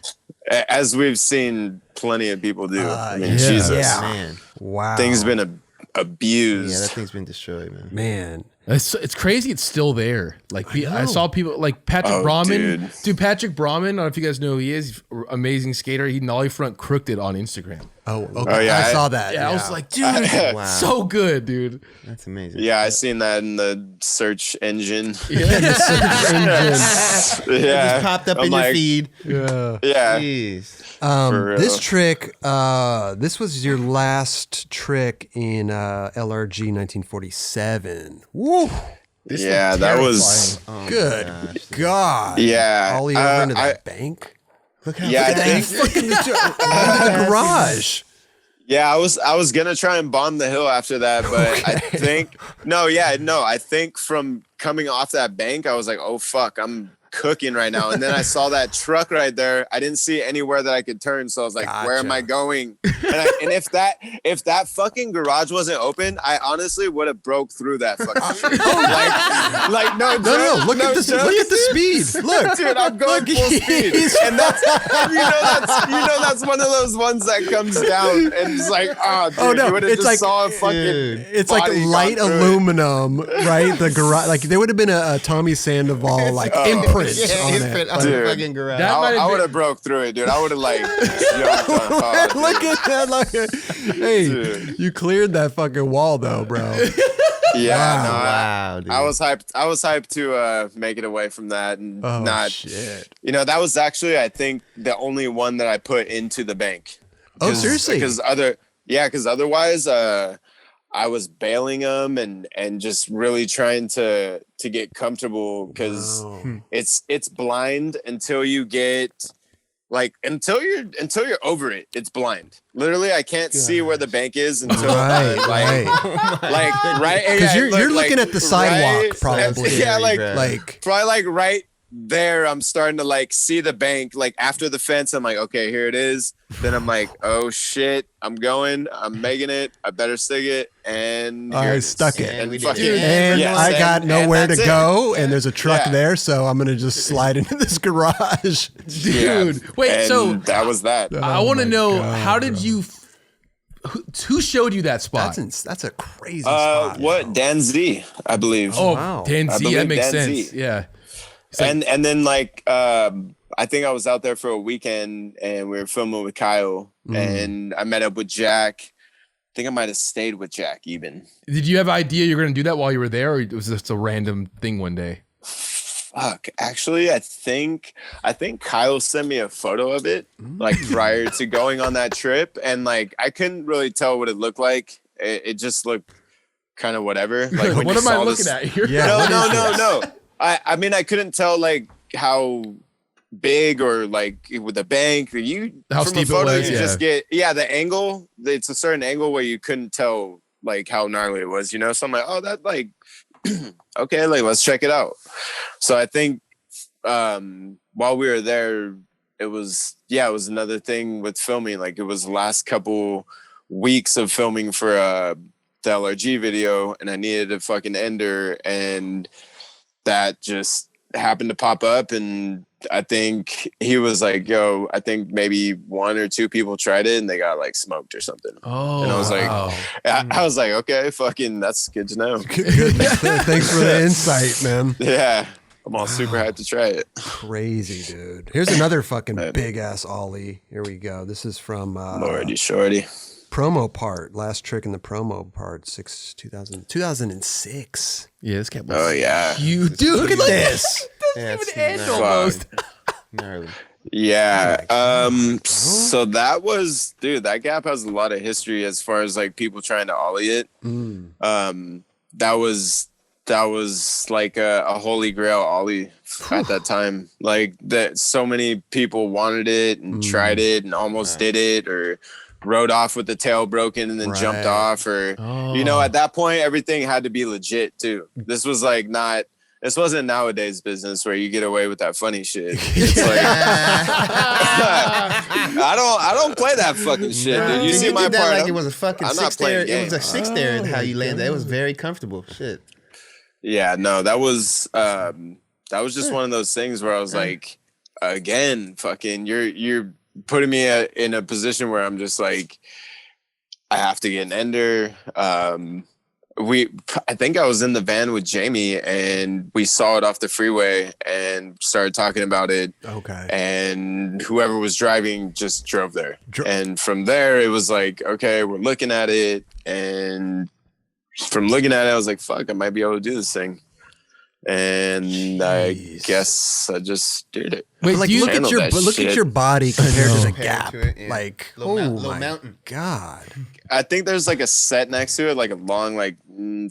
I could see a little bit of a rail right there too, sticking out on the bottom left. Yeah. There's Yeah. there's like a long set right there. Who else tried it before you? Dude, I fucking remember. It's like Daniel something. Dude, a couple people in Vista. Dude, I forget. Like Josh I forget the Casper never names. tried it? No. Red balloons. No way.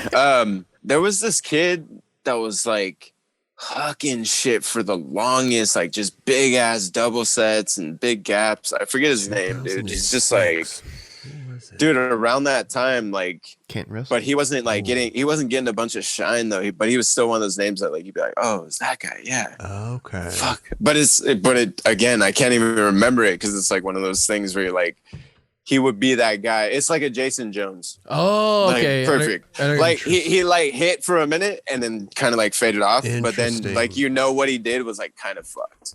Yeah, for sure. So he was one of those dudes. I forget his name right now, but if I Was it the remember kid it on all- Blind? No.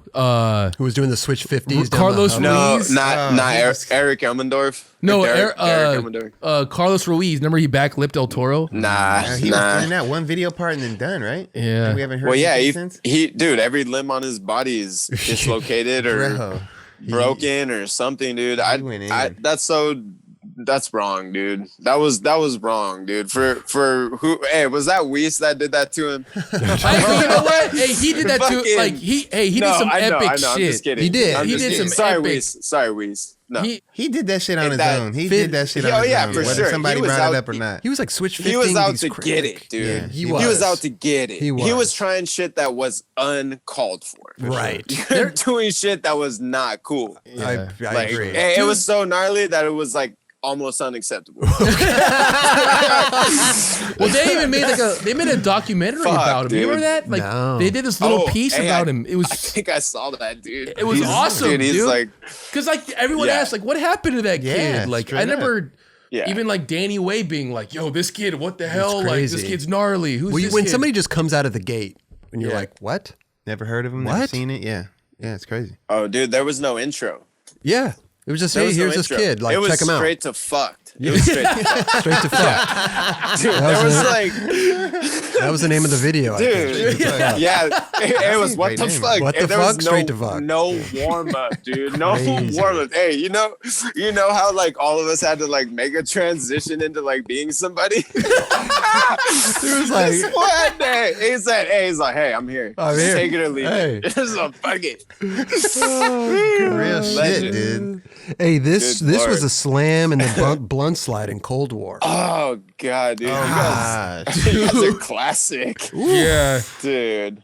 Yeah, so that one. My goodness. To fakey. Yeah, I think I sacked it 3 times that day. Good lord. So that was the hardest of the 3. Oh, really? And yeah, there was another one that I ended up same thing, like did the half flip.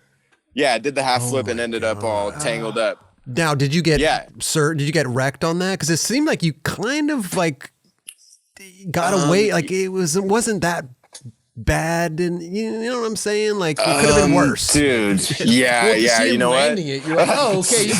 Like he he didn't get hurt enough, so he had to stop trying, right? Right. Yeah. Dude, if you think about it, just look at it like this.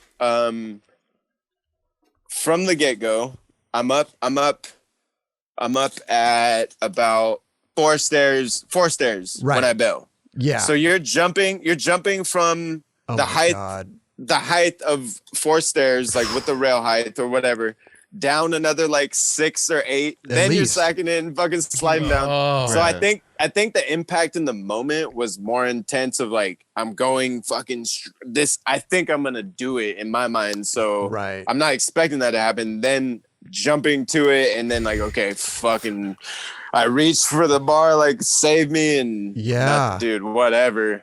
I mean, the other ones too, like similar situation. I like sacked it and fell off to the side, or I sacked another good one like that. And then, yeah, dude, I think I did it and I had to go pick up my daughter like within like 15 minutes of doing it.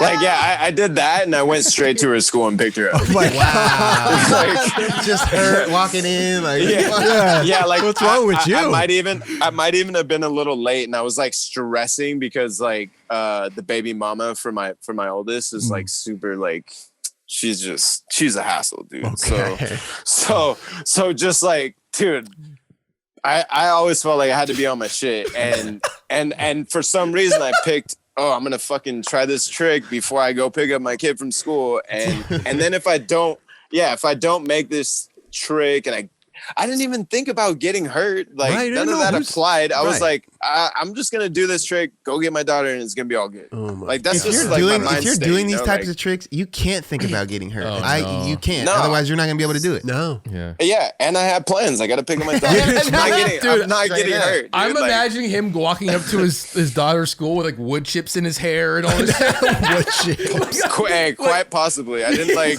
Yeah, I got in the whip and I'm I like, get to yo, dust I'm out, myself dude. off a Like, little bit. Yeah, I'm usually that. I was usually that guy around that time too. Like, get the clip and just gone, dude. Just I'm out of there. Like one clip and I'm good. Well, you know what's gnarly too is that I never seen this in a magazine, and like they have a sequence of that, right? Of the just like you eating shit. I think so. Maybe. I remember seeing that, and just like there was Shit. those frames of there. You're like, oh yeah. my god, Each one like getting earlier and earlier. Wow. Yeah, just arm fucking in the rail. Yeah. Well, No, you I did don't it, know. man. And plus to fakie seems a lot more difficult to me for some reason. I was trying it to regular at first, and I had stuck it to regular a couple times, and I think I just decided at that point, however I get in and wherever my body is, I'm just gonna take it as it goes, dude. wow. And I didn't even take any fakie before that. That was the only one that I took to fakie, and it was the one that the I one did. that you did. Wow, Crazy. Yeah. Amazing. That's awesome, Like I dude. don't know how that shit works. It just like, fuck, dude. It works out. I'm a Sometimes lucky it works. motherfucker. I love it, bro. Hey, talented too, bro. Come That was a on, natural I know. instinct to do that, Nah, dude. I You don't- just did it. Yeah. I don't take that shit. I don't take that shit serious. So I'm like, dude, I've skated my whole life, dude. That's just like what I do. You know, I don't look at it and be like, yeah, I did that shit. No, Like, I I don't. get it. No, I know. Not to you, but like some people still feel like that like makes them better, like different than other people. That you did a fucking sick ass trick and you're good. Like that shit Yeah. don't matter. Fool, I'm skating my whole life. Like I got a lifetime of skating ahead of me. For So sure. all that shit that I just did is just a continuation of what's gonna happen in the future. I you love know? it. Like, Hell There yeah. you go. I love it. I'm like, That is best I don't attitude know, to dude. have. Hell yeah. For sure. Hey, Yeah. speaking of claustrophobic, we were talking about claustrophobic. Look at this Yeah. fucking trick with the fucking Oh, Lord. fence right there. Yeah, Jeez, bro. I actually Oh, my you could've my scraped your face. I think my back wheel hit on that on like getting in right there. Really? Like I don't know, maybe it see happens the so other quick. angle. I feel like maybe I would have Jesus. No, it looks like maybe right there, right there. Like- look, your wheel yeah, right there. like- That back like right wheel. Yeah. I can remember like doing the trick and barely getting in and thinking like, dude, and thinking if I don't fucking get into this, I'm dust. Well, look, like I'm fucking gone. dude. Tommy, look, even right here, your back arm, It's about to hit the fence. and you pulled your back arm Oh my in. gosh, dude. I didn't. Hey, I don't think about that. That doesn't apply. I know, but dude, like, I don't know how that happened. It fucking happened. Wow. Yeah, Good I don't, Lord. dude. That's magic. Yeah, and imagine if you pitched it, you hit your arm or pitched Oh my your god, shoulder. going dude. that fast? Going Yeah. in backside. Yeah. See ya. Yeah. That's what I'm saying, like, no, that- that's game over. That's game claustrophobic over. for me. And you like he keeps his body straight and then turns last second too. It's yeah, like you had. I mean, you have that's to. that's the Yeah. only way you can do it. I think before that I had board slid it, and I think I gapped to crook it in another video. Did I really? gap to crook that thing? I don't know, dude. I love that. He Think- doesn't remember. I He do. did it. I mean, honestly, holy shit, fuck, man. dude. That's amazing. I don't know, dude. I just- felt like I feel like I did something else on it though. Like Did Figgy skate there too? You have a lot. in the yeah, arsenal. he I think he nose grinded it. Smith Okay. grinded it. Like Fucking front front feeble? feebled it. Yeah. I almost Yeah. feel like a back lip is the most, like you said, like you could scrape your face on the fence, like your back arm, it could hit the, like yeah. there's so many things that could go wrong in that fraction of a second right there. Yeah. It's like Yeah. scary on both sides. Like Totally. like facing that fence and then going backside. Oh my both God. Yeah. terrifying. Yeah. You I think done did it, I though. think that I think done that it. spot kind of works out that how high that rail is right there at the beginning. It's kind of like a mellow high flat bar that you can get on. And I thought about board sliding across and down. I think it had already been done, but I was kind of there thinking I wanted to do something on that, like try to back 50 it or feeble it. And Right. I was just kind of like fucking around before that even happened. And it happened. That's usually what I do before random shit like that happens. Like I'm like, I don't plan these things. I'm not like, oh, I'm going here to back-lip it. I'm like, or maybe I did. I don't remember, dude. It probably maybe half and half, right? You probably have something in Yeah. mind, and then other times you're winging it. Yeah. You know, you're just skating. Yeah. Which sometimes that's the best case Yeah, scenario. You're just yeah. skating, you feel something, you And do you it. know that something's gonna happen, like Yeah. based on how you feel that day, for sure. Let's Yeah. do a couple more here because this huge ollie right here was in Damn It All. Oh shit! I was just at that spot yesterday. Oh, really? Oh, what? Yeah, Dude, you have Yeah, to I was ollie seriously- over this Oh block. my god. Yeah, I was at that spot Fuck. yesterday. It's funny. Yeah, so that's in Mexico, down in TJ, and at that same spot, if you're where the filmer is filming it, to the left of you, there's other blocks that meet it, and then there's a corner where the blocks meet, and there's a rail that goes down that Jamie skated. It was like a yellow gap to rail that he like 5-0'd and lip slid. I Okay. think toward the end of was it Damadol? No, maybe not. I don't think it was Damadol. I don't remember, dude. It was one of those more recent Zero videos. Sounds and, familiar. Yeah, so he 5-0'd it and lip slid it, and it's just this really sketchy rail in the corner pocket. But I was actually there looking at that yesterday, and it's a whole different rail now. It was a square, like shitty apartment style rail before. Okay. And now if you can see those little red rails in the back, Yeah. like those kind of little steep ones, it's just like those, but it starts like 2 blocks down from the top. So you'd literally gap down from almost where that take the wall out. The wall doesn't count. So that first stair where the speaker is on, Yep. that's where the actual set starts, where you would ollie off, and then the gap to rail starts on the 3rd block. Almost where that whoa. one, almost where that rail where is. the other yeah. one is. Yeah. So, and then it's like mellow, and it's like this much, like you can see this much of the rail when you're looking down the set. Like, you know how you can usually see, like it's like waist high, and you can see a little bit of the rail. You have some type of guide to it. You have some type of guide. No, you have no guide. You just see the top of the rail, and like literally like this much of it. Oh, like the little like tiniest bit. Like 8 But, inches of it. Yeah, that wall. I mean, you can't really tell, but it's probably a little below knee high. Like, I mean, yeah, it looks fucking. yeah. It's like probably like shin high, and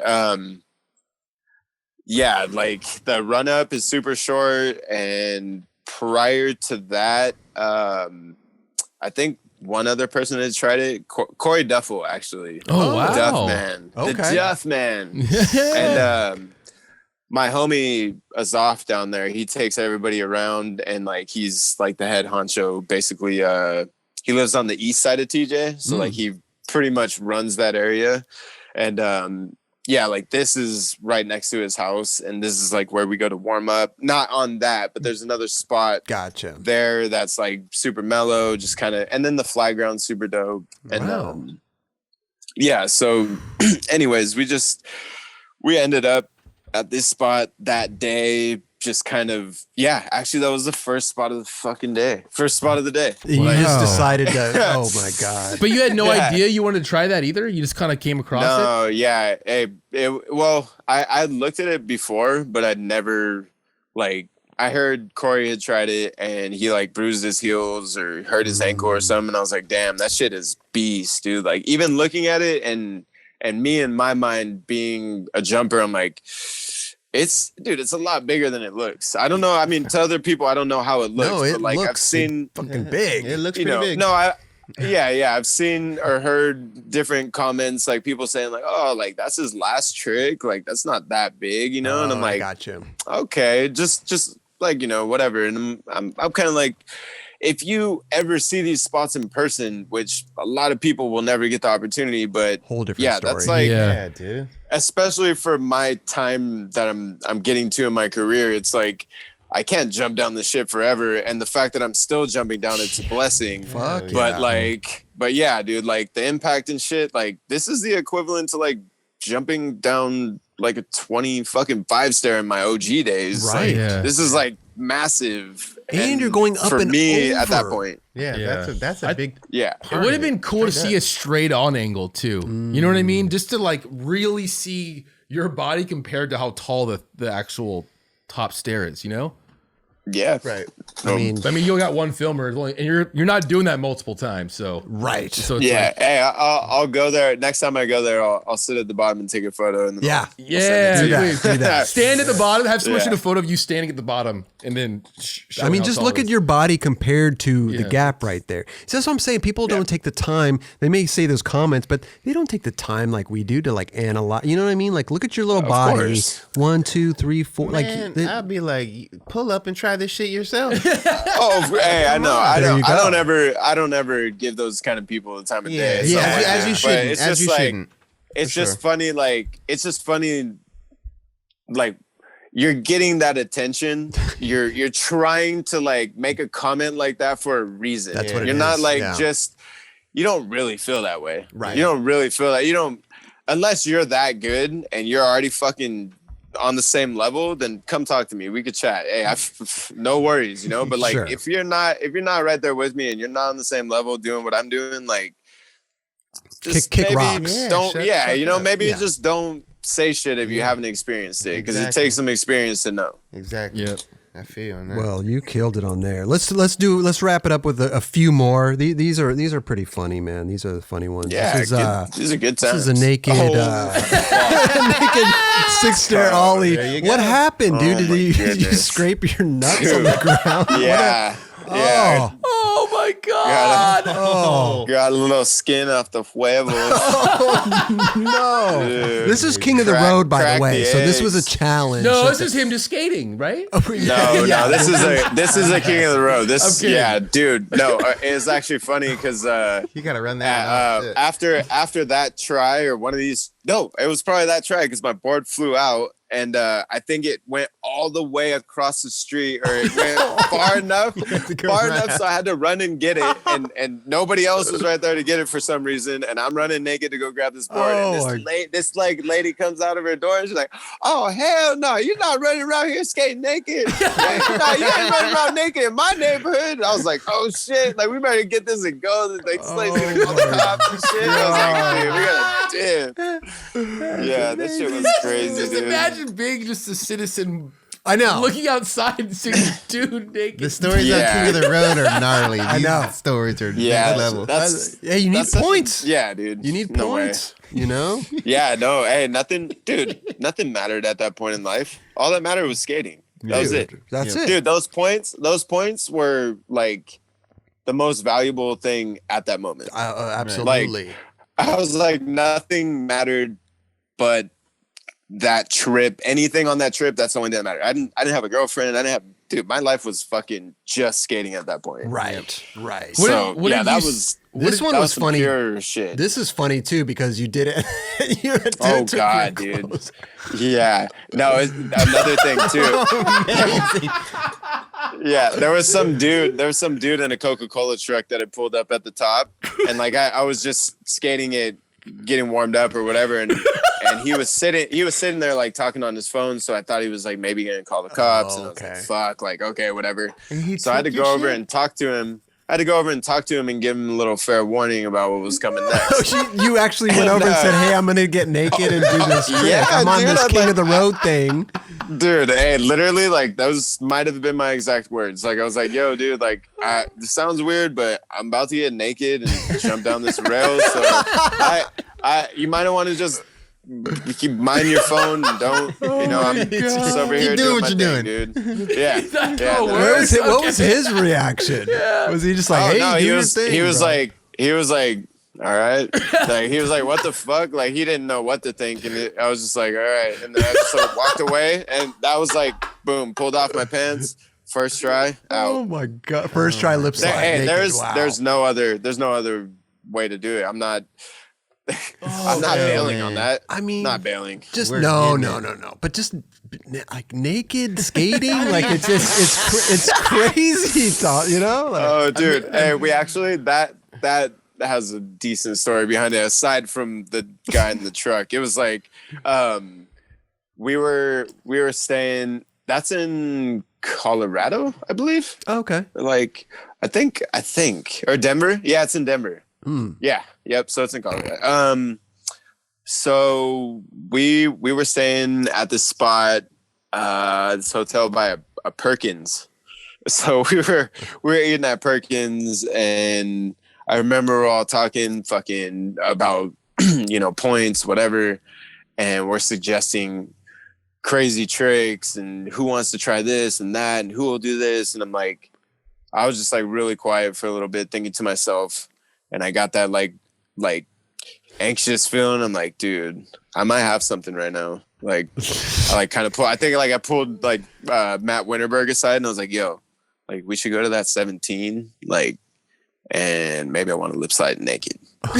And he's like, are you serious? I'm like, I don't know, dude. Let's just go there and check it out. Right. And then we just fucking, like we just, I don't know. It wasn't a thing. Like I was like, okay, Tommy's going to lip slide this naked. I didn't tell everybody. I'm like, hey, let's go here. I'm going to lip slide it. It was like, fuck, dude. I was kind of like not really trying to do it, but I was thinking like, if I did this might be one of the most epic naked tricks done at that point in time, Definitely. like. But did it say to specifically do like skate that rail naked or any rail naked? Oh, or just no, that was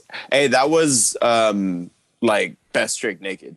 Best trick naked. Yeah. Okay. So you had to kind of So other You had people to put could something out there. Sure. Yeah, other people could do a trick naked, but it had to be better. Yeah, than they theirs. did. Other people did tricks naked, but it just wasn't as leveled up, I guess. It was just typical naked shit, like some lead shit or like a mini rap, like your homie typical. What's a typical naked trick?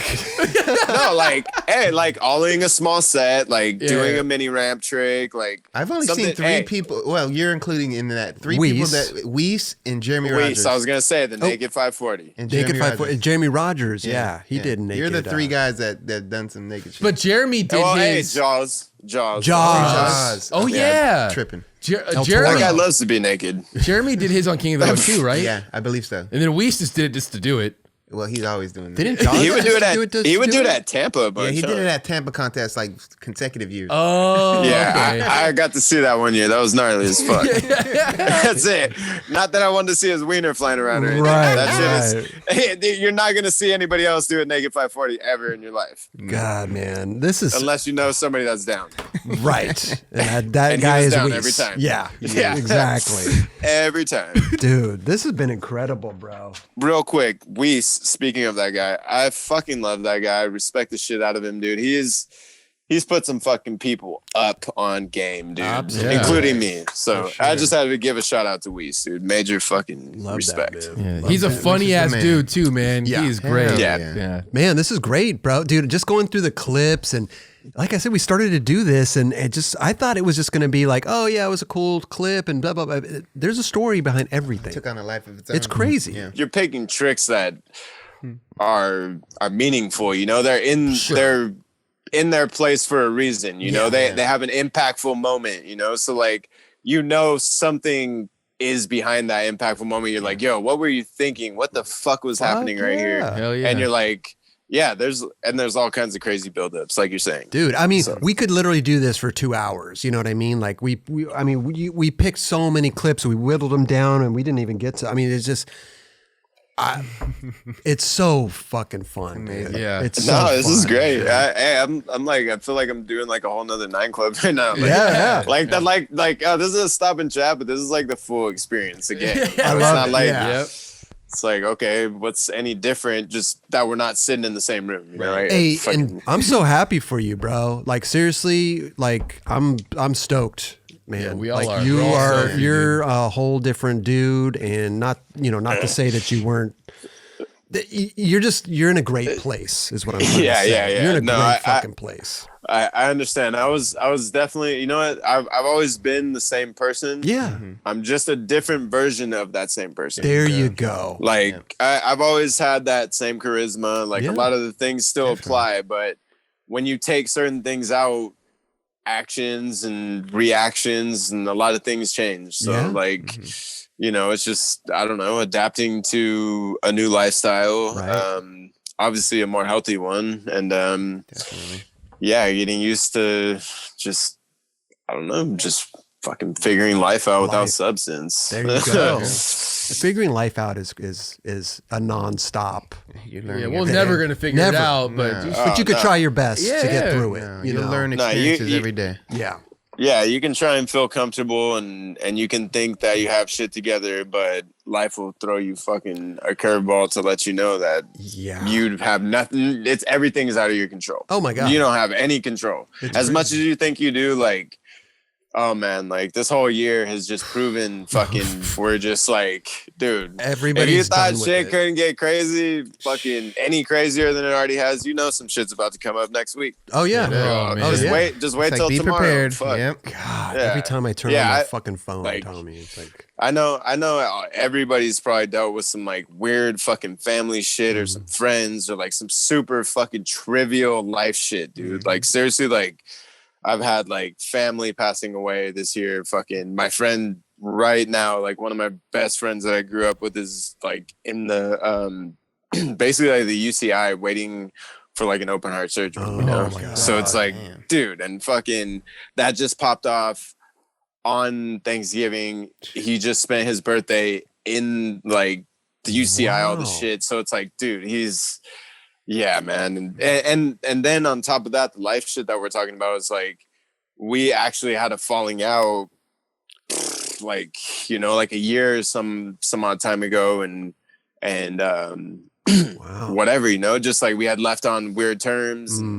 And then this kind of shit happened. And I was looking through my DMs and fucking saw that he messaged me. And it was weird because from my last Instagram, like, we had blocked each other. It was like, yo, like, just fucking leave me alone, bro. Like, you're just too much drama. Like, and we had reached a point where it's just like, dude, like, you're judging me too much on my life choices, and like, you just need to mind your own business. And I didn't know, where our falling out really happened on what level, but like, it just happened. And then fucking out of nowhere, like, I get that message and I see, oh, I'm in the hospital, I'm on like my last like line, dude, like this is it, and I'm like, dude, all right, dude, I called him, fucking we're on the phone, within minutes or as soon as possible, dude. And like literally like within the first sentence, dude, I'm like, yo, I don't give a fuck about all the bullshit, dude. Like this is real life. Like nothing matters, dude. Like totally. Yeah. So it's life's short, man. Life's short, and you can really get caught up in some bullshit when it really doesn't matter, right? Like life matters. Yeah, life was more important, obviously, at the end of the day. Like you said, some trivial shit that probably you guys could have obviously worked out in some way or another, Yeah. Totally. Yeah. But that's why I do my best, and I hope everybody, whoever gets the message, is like, dude, you can't leave shit fucking undone, dude. Like you need to have that last fucking I love you, goodbye. Yeah. You need to have the deal sealed just in case something happens. Like don't leave something unfinished, dude. Like that shit just dude, like hurts me because there's so much shit like that, dude. Like just be smart, dude. Well, anyways, we all love you, bro. Fuck it. Man. Started live tripping. No, man.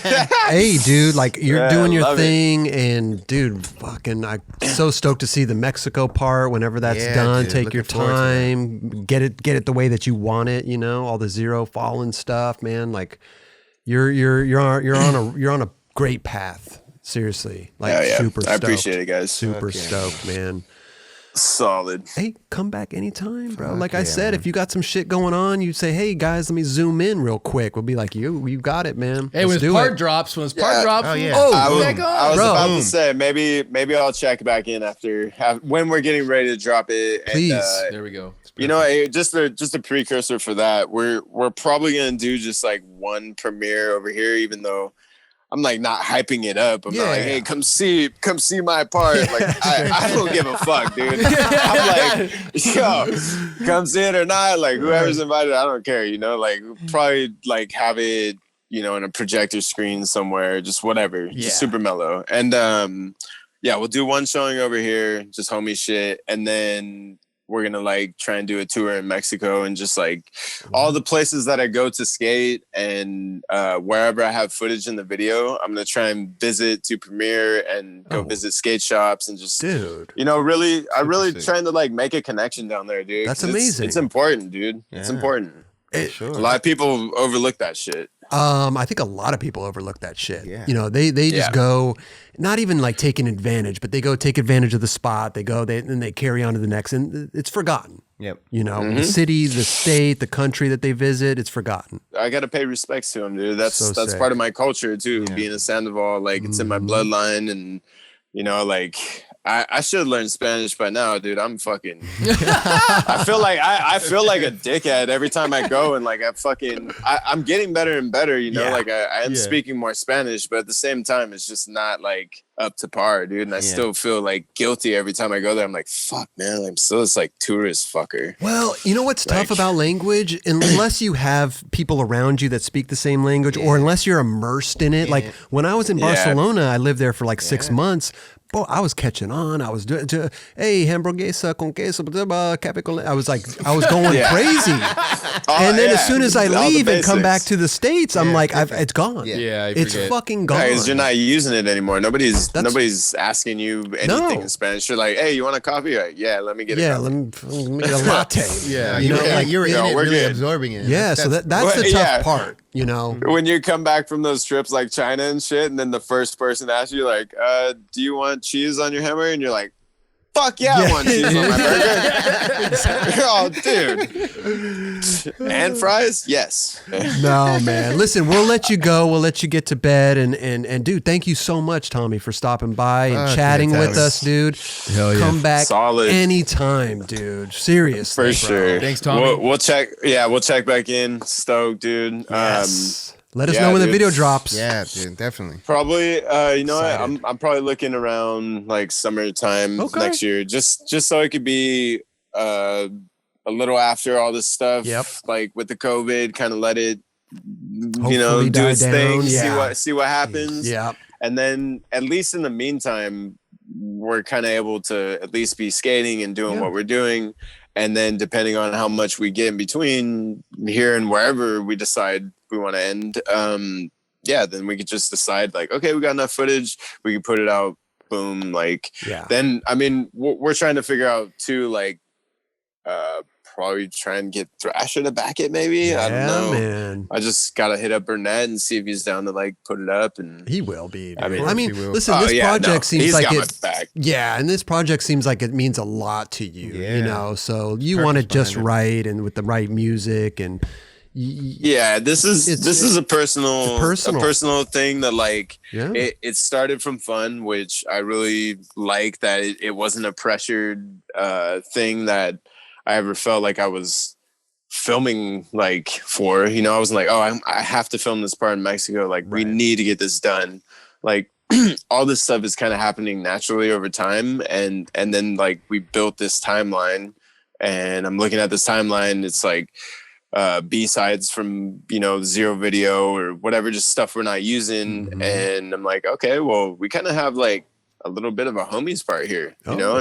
And I actually started building off that and just going down for that video in specific. And so we slowly made it a thing. And then once we decided we had enough footage, I looked at the footage and I was like, you know what, why don't we just use this and put out a teaser and fucking give people like a little taste, and then maybe that'll get me like more hype to do gnarlier shit, because I'm putting out like some of the stuff that I would have been using for my part. But then I'm like, then we put out like a solid minute teaser, maybe like good 45 seconds. So it's showing, you know, some clips and some hijinks and just typical fucking like hype. And dude, I think after we did that, it kind of lit the fire to be like, amazing. Like this is something, you know, like let's actually. And I mean, Transworld got in on that little bit that we had filmed for the documentary, and they were even stoked on it. We were trying to put it out with them for a while, and I mean, it's just been falling through, and we're just waiting to see what happens. Really, Yeah, I'm looking forward to it, bro. Seriously. Yeah, I think we're trying to do a Thrasher article. Like, then like since Fallen is funding it, they like would love to have that be a thing. You know, get your money's worth, get the bang for your buck. Well, it looks like it turned into, you know, it was something just fun, and it's turned into a whole other bigger thing now, you know, which is amazing. Yeah, I mean, it's just one of those projects that if you can imagine a no pressure type thing, and you're the only one that feels like any of the tricks that you're gonna do is exactly how you feel you want it to be done, you can use it and not have to question anything. Yeah. You know, like you're like, that is so rare, and the only critic is you, and possibly the filmer being that he knows your potential. There you go. Right. So I mean, literally, like that's the only thing that I feel like really attached to about this part, is that it's an independent like thing, that everything you're gonna see is just straight from the mental, like not necessarily motivated by any one person in specific other than myself and maybe the help of the filmer. You know, well, like that's the thing. It's like when you're doing something on your own, it's definitely more meaningful. And, you know, it's almost like when you go back in like old Trans World parts, you know, it's like, sure, you film videos for your company that you skate for and this and that, but when you go off and you do your own thing, right? It's like so much more. It's like it's more purpose. More, it's hard to say meaningful, more just, it's all about you. It's you. It's your part, you know, the companies, it doesn't have anything to do with it, you know? Yeah, you know, they have an expectation of you. That's you know, true. there's a certain level that you have to put out. Yeah. And then when you're on your own and you like, dude, when you're skating solo and some of the sessions you've had with your homies and some of the tricks you've done with your homies could be used in a part that you feel would be good enough, and you'd be like, dang, I wish somebody saw that.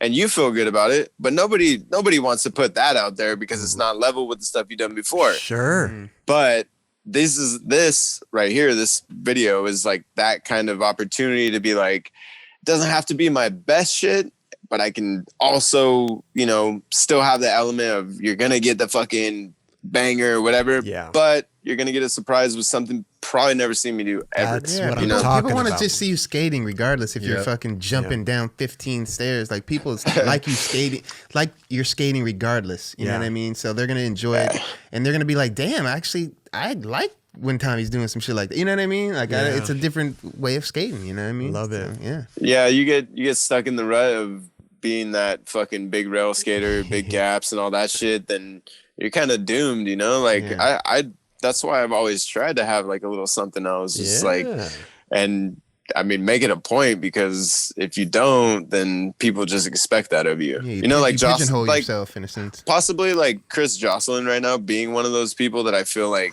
a lot of people expect all that heavy shit out of him. Right. He put a couple little tech parts out, like with heavy tricks, but more so like to highlight that he can do tech tricks. Oh yeah. I like noticed that, and I was like, oh shit, like that dude's good at everything. Straight up. No, yeah. When he did Battle of the Barracks, I was blown, because I was hosting him back then, and I just knew Chris Jocelyn as a jumper, you know, big jumper, and he came in, and he could do every goddamn flat ground trick perfect, and I was blown away. I was like, this kid has it all. Yeah, he's a full package. He's got everything. I felt like when I first met him, like that, I was like, dude, he's like doomed to be that guy, because that was all you saw at first. He was just fucking it up, dude, and like, but yeah, he would run around a skate park doing every fucking damn trick you could imagine. The skate park shit that he does on Insta, I'm like, dude, fuck, holy, that was all it was for a while. It was like he was blowing up his skate park. Like nobody should have skated that park ever. Like he got hurt, like towards ACL or something, and then he posted a tray flip like he did when he was all stoked. Like that week, he's flying at skate parks doing huge. It's insane. Hey, did you also know that he fucking randomly so long ago, when he looked like a little baby, backside 360 kickflipped Rincon? Yep. Psycho. Yep. That was the first thing I heard about him, right? Yeah. Yes.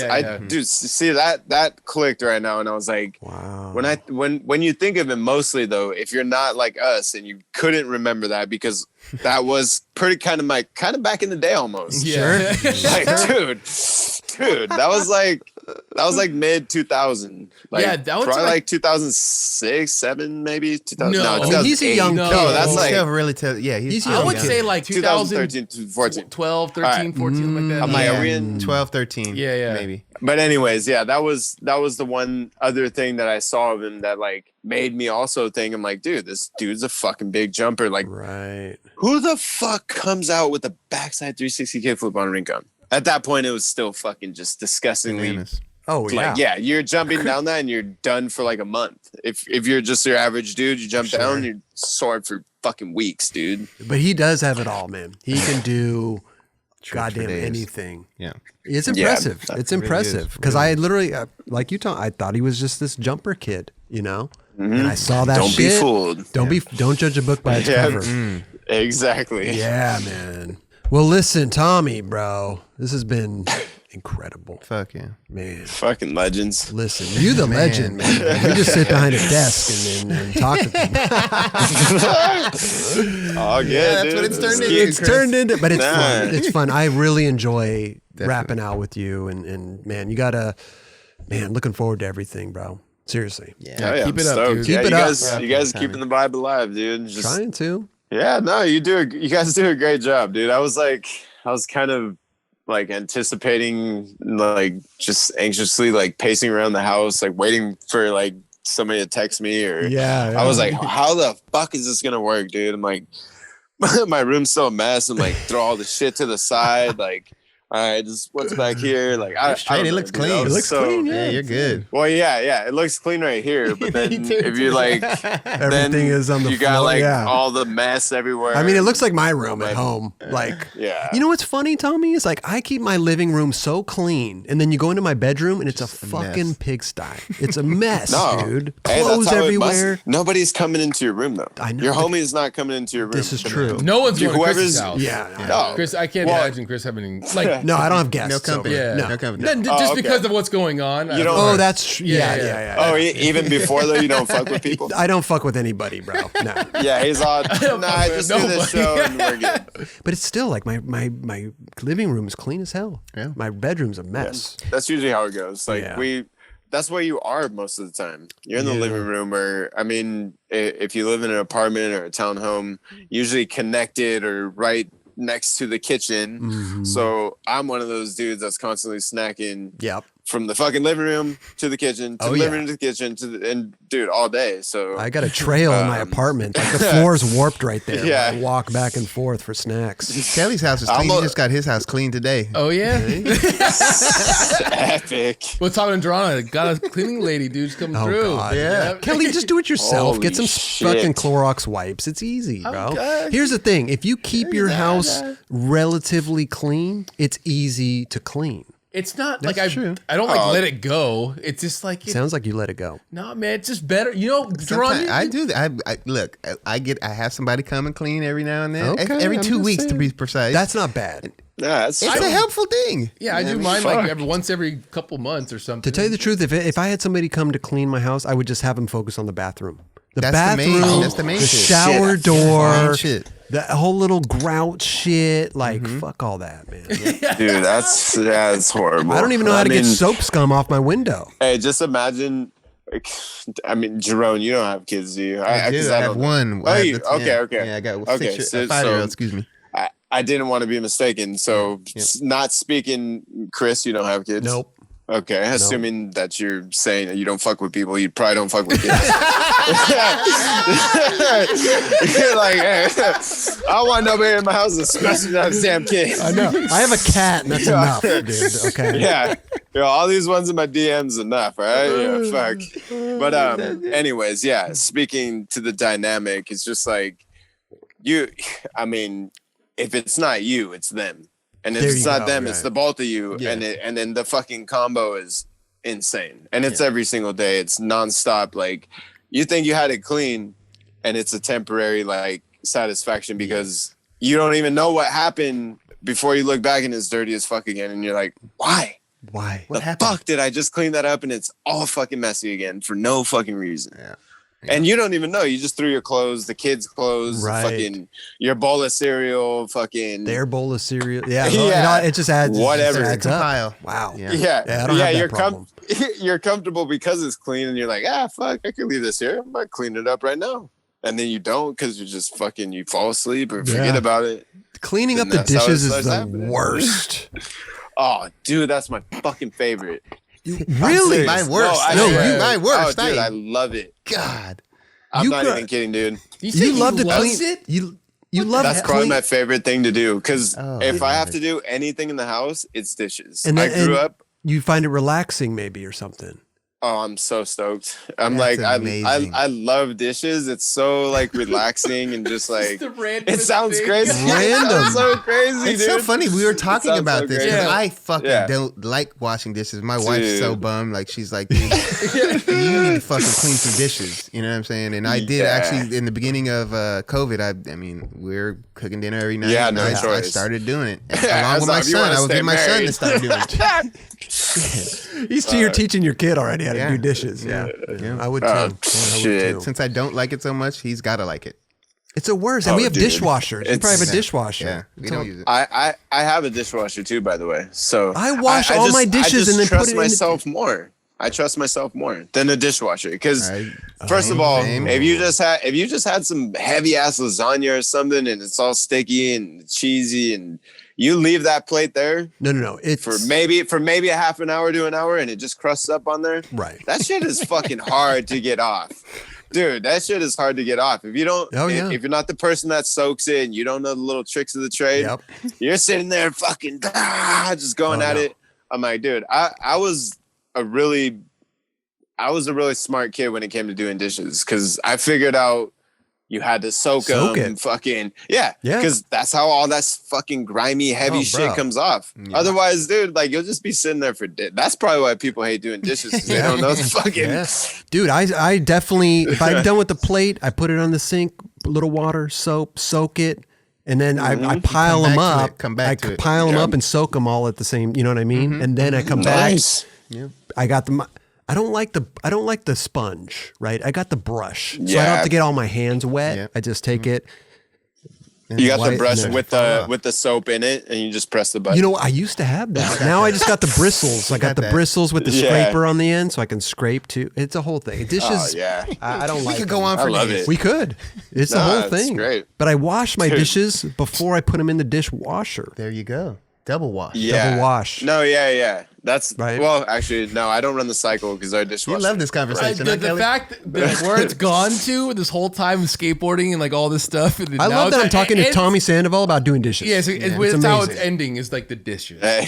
Gotta end it somewhere. Yeah, bro. no, this I is mean- real. This is shit. This is real shit. Real shit. Yeah, this is like because we were talking about like life and the kids and like having you don't fuck with people at your house. Like you Right. definitely wouldn't fuck with more dishes than you have to do for Oh my yourself. God, bro. I'm like, dude, just imagine you, your wife, the two kids, Oh my God. 3 kids sometimes when my oldest is over, and then yourself, like Yeah. just the whole combo. And then if you're just one of those people that's like nonchalant and will you're gonna do it later, but just puts it aside and just you all get to it. A couple days later. Then you yeah. look at it and it gives you anxiety, and you're like, fuck, dude, like, all right, I'm gonna fucking just do this shit. It's a That just needs to be done. Like that's it- just one of those things that I know. So like when it's happening and it gets overwhelming, and I look at it, I'm like, I can't wait to do this shit because it's gonna feel so damn good when After it's it's done, done, it's all and they're gonna be clean. all fucking clean, and Totally. everything's just gonna be great. And then I'm gonna Totally. about to eat off a clean ass plate. I Yeah. love when Bomb-ass meal. skaters can talk about normal everyday shit. And like come on, we're all normal Oh. people. Yeah. This is what we Yeah. do. Yeah. We wash dishes. our dishes. Kelly, you wash Yeah. dishes too. Actually, you throw them in the dishwasher. No, I don't have a dishwasher. I don't have one. Oh, so you have to do them. Eh, Yeah, I have to do we're it. talking about normal skaters over 30. there you We're go. not talking about normal skaters being Nyjah, being fucking God. Felipe, Gustavo, or any I bet of he these does people dishes that too, could- though. Yeah. Oh I no, think no, all no! these dudes do I'm are not dishes. saying. I'm not. No. I'm saying the capability of them having to do their dishes. Like you don't have to do your dishes. Right. These dudes can afford to have people come clean their house. I'm saying True. Nyjah has somebody come clean his house. There's no way at fucking his age is he partying his ass off all fucking week and doing the dishes, vacuuming. No fucking way. If we have him, I give him props, dude. Please. We have to find that love out. Nyjah. Let's do a consensus. Yeah, I want to. No, I'm gonna. If we have him on the show again, I'm gonna ask him if he does his own dishes. Yeah, that's a And Yeah, back that would be question. great. You know what? Yeah.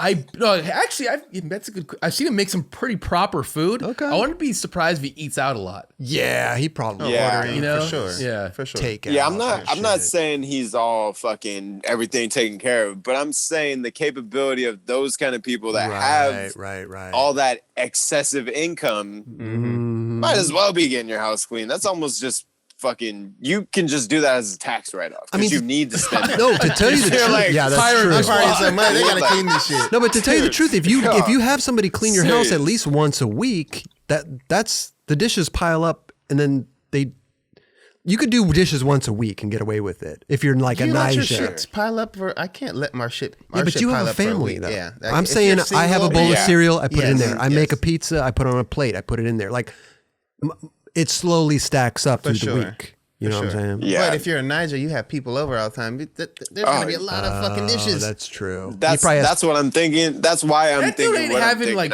I'm like, He ain't making a What- bunch of what the food fuck for he- everyone though. Like, you know what I mean? He ain't But then, having, like, Yeah, but people. he's like serving everyone. Yeah. No, real. this has been amazing, dude. You're the man. Yeah, this is- bro. this is good times. Good dude. times, man. Listen, again, come back anytime. We'll let you go. We'll get off to bed, and I think it's all. I need to go wind down as well. I'm gonna go do some dishes. There you go. Yeah, There you go. I gotta go You're for ready. clean some Fuck, shit. You're ready. Tommy Sandoval. Huh? Yes.